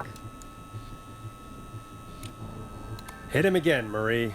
Damn it. Yes! Okay. We own most of the town. That's it then. Your father was going to run her out of business, unless she lied and said she found him in the reservoir instead of the river. What my father did in his business dealings is nothing to do with me. The false reports. That's why you killed Sheriff Matthews, too, isn't it, Maria? Not just to get him out of the way, but... Everyone was in on it, Forrest. Even the coroner wrote a fake report. Said George was drinking, that he just got himself into trouble. And Fake report? I only heard the tapes. you'd be disgusted by it. For all it's worth, Virginia didn't have much of a choice. She had a sick sister whose treatments she couldn't afford. She played along with the gallows to save her sister's life. And her own. Even still, she should have told the truth. I did my part. I tried everything I could think of. I even went to the newspaper, but no, that coward killed the story. We'll take care of Maurice Russell later.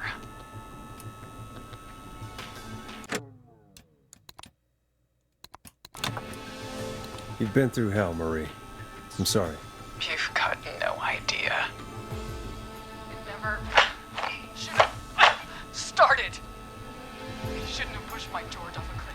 They should have been punished. It's coming to a stop. At least for now. Here, where George and I first met, before he joined the football team, was right after he shot the winning throw. Wait a sec.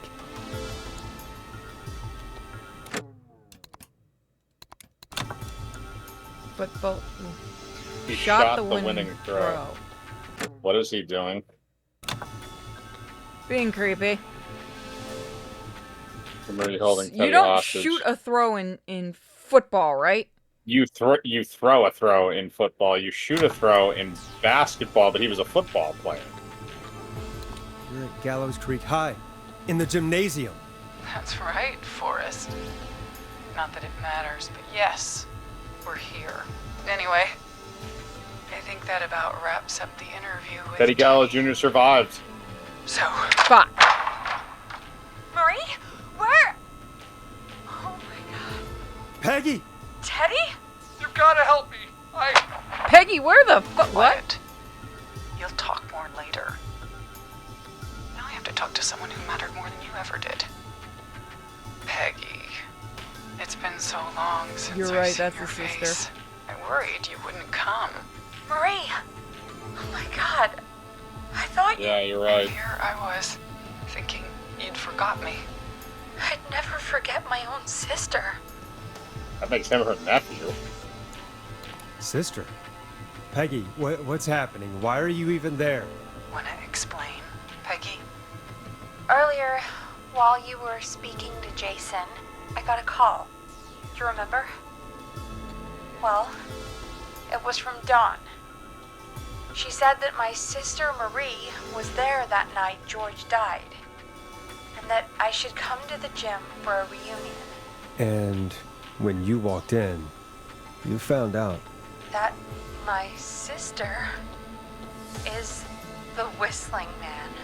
Good Yeah, technically your nephew is too. Why didn't Yeah, you congrats, tell you me got a any of nephew. this? She said that it was my last chance to see my sister. I knew if I told you, you'd try to stop me or come with me when we need you on the radio. And I just... I'm sorry. This has to be a lot for you. What happened to you, Marie? You just disappeared one day. Disappeared? I was thrown out, Peggy. I begged Mom and Dad to do something about what happened that night, but did they care? No. They told me to stay quiet. They only cared when they learned I'd been with George, and Marie, I'm so sorry. I never knew. It's not your fault. Really, it's Mom and Dad I should be seeing right now. But since they're dead and gone, well, I'll have to settle for the next best thing. Oh no.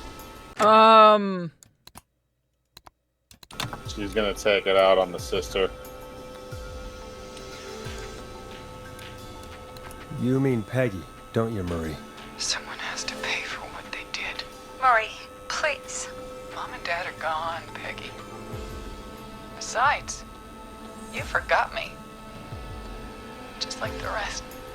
You crazy bitch. Forgot. Always. Is there any way I can prove Peggy didn't forget Marie?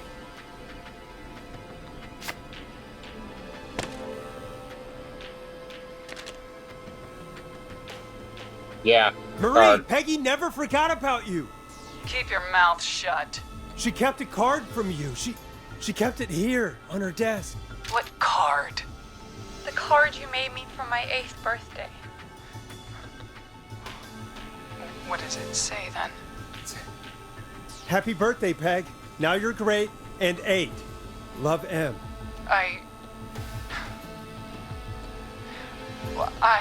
Henderson police! Freeze! Hey, the cop shit up here too! Get out of there! Peggy! Get him, police! And we're Can pursuing we get the out? suspect. Nope. Nope. Police! Freeze! Forrest! Leslie, how's Peggy? She's been cut pretty bad, but we're here now. I'll be okay. God, Marie. Will not be okay. Hey, Zara! I need you to look after Peggy. She needs help. Now. We got Yep, here Peggy just survived. in the nick of time. Where's Marie? She bolted right as we got here. The police are right on her heels. It won't be long now. It's over, Forrest. Woo! Is it? Well, Never folks, over. it was a long night, but we made it through together. I'm gonna head off to go check on Peggy. This has been Forrest Nash.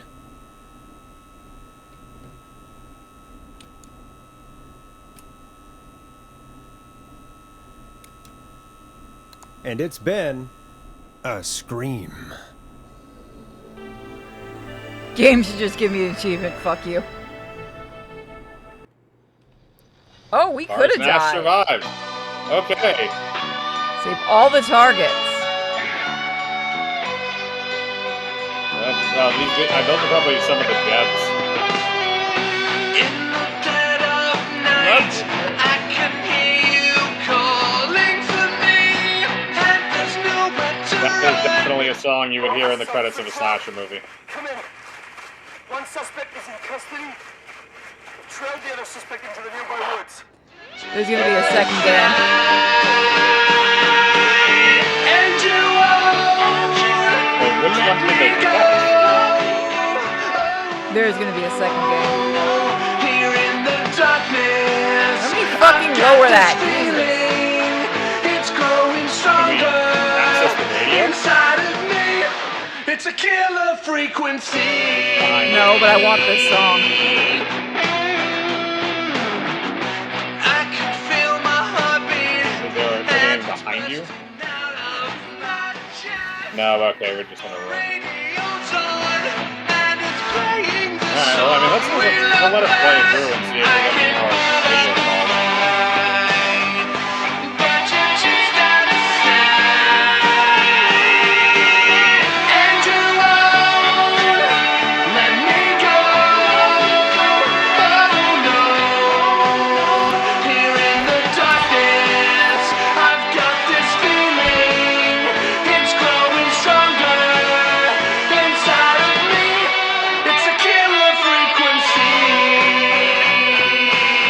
It's literally a song.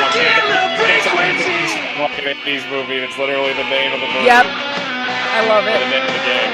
I want the song. They're chasing Marie, they said.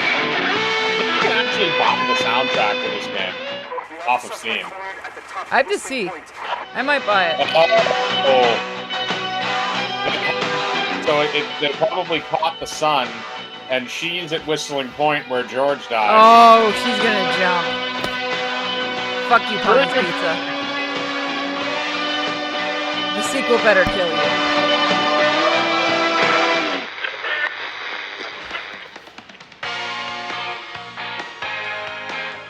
Stop! Put your hands in the air! Get down on the ground! Oh boy.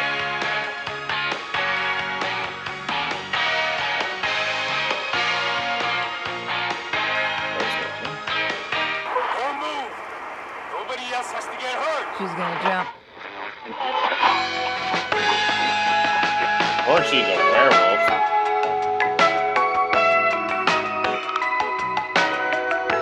Oh wow, they had a lot of people that played multiple roles in this. Suspect has jumped! Yep. And they're not gonna find the body. Yep.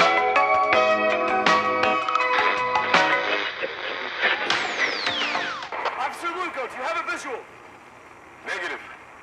No sign of the suspect anywhere. Oh boy. So I think the killer only technically got 3 people. She killed Clive at the beginning. Yeah, which we couldn't. One of them killed Jimmy. That was probably the son. And who was I thought there was a third one. Or maybe I'm wrong. Okay, so we got Clive, Jimmy. I feel like there was a third one. Sheriff Matthews. There we go, yeah, so 3. Those are the ones we couldn't stop. Alright, so he did kill 3 people, but the other thing too is we figured out that if we hadn't saved some of those people, we wouldn't have been able to keep her on the line long enough, and it would have resulted in more people dying. So there is a way to get at the end of this game a much worse ending. Well, it says, yeah, you can basically die. I'd like to see the next thing the devs do, because I like this. This was fun. Have they done any other games, or is this their first? Let me actually go and check.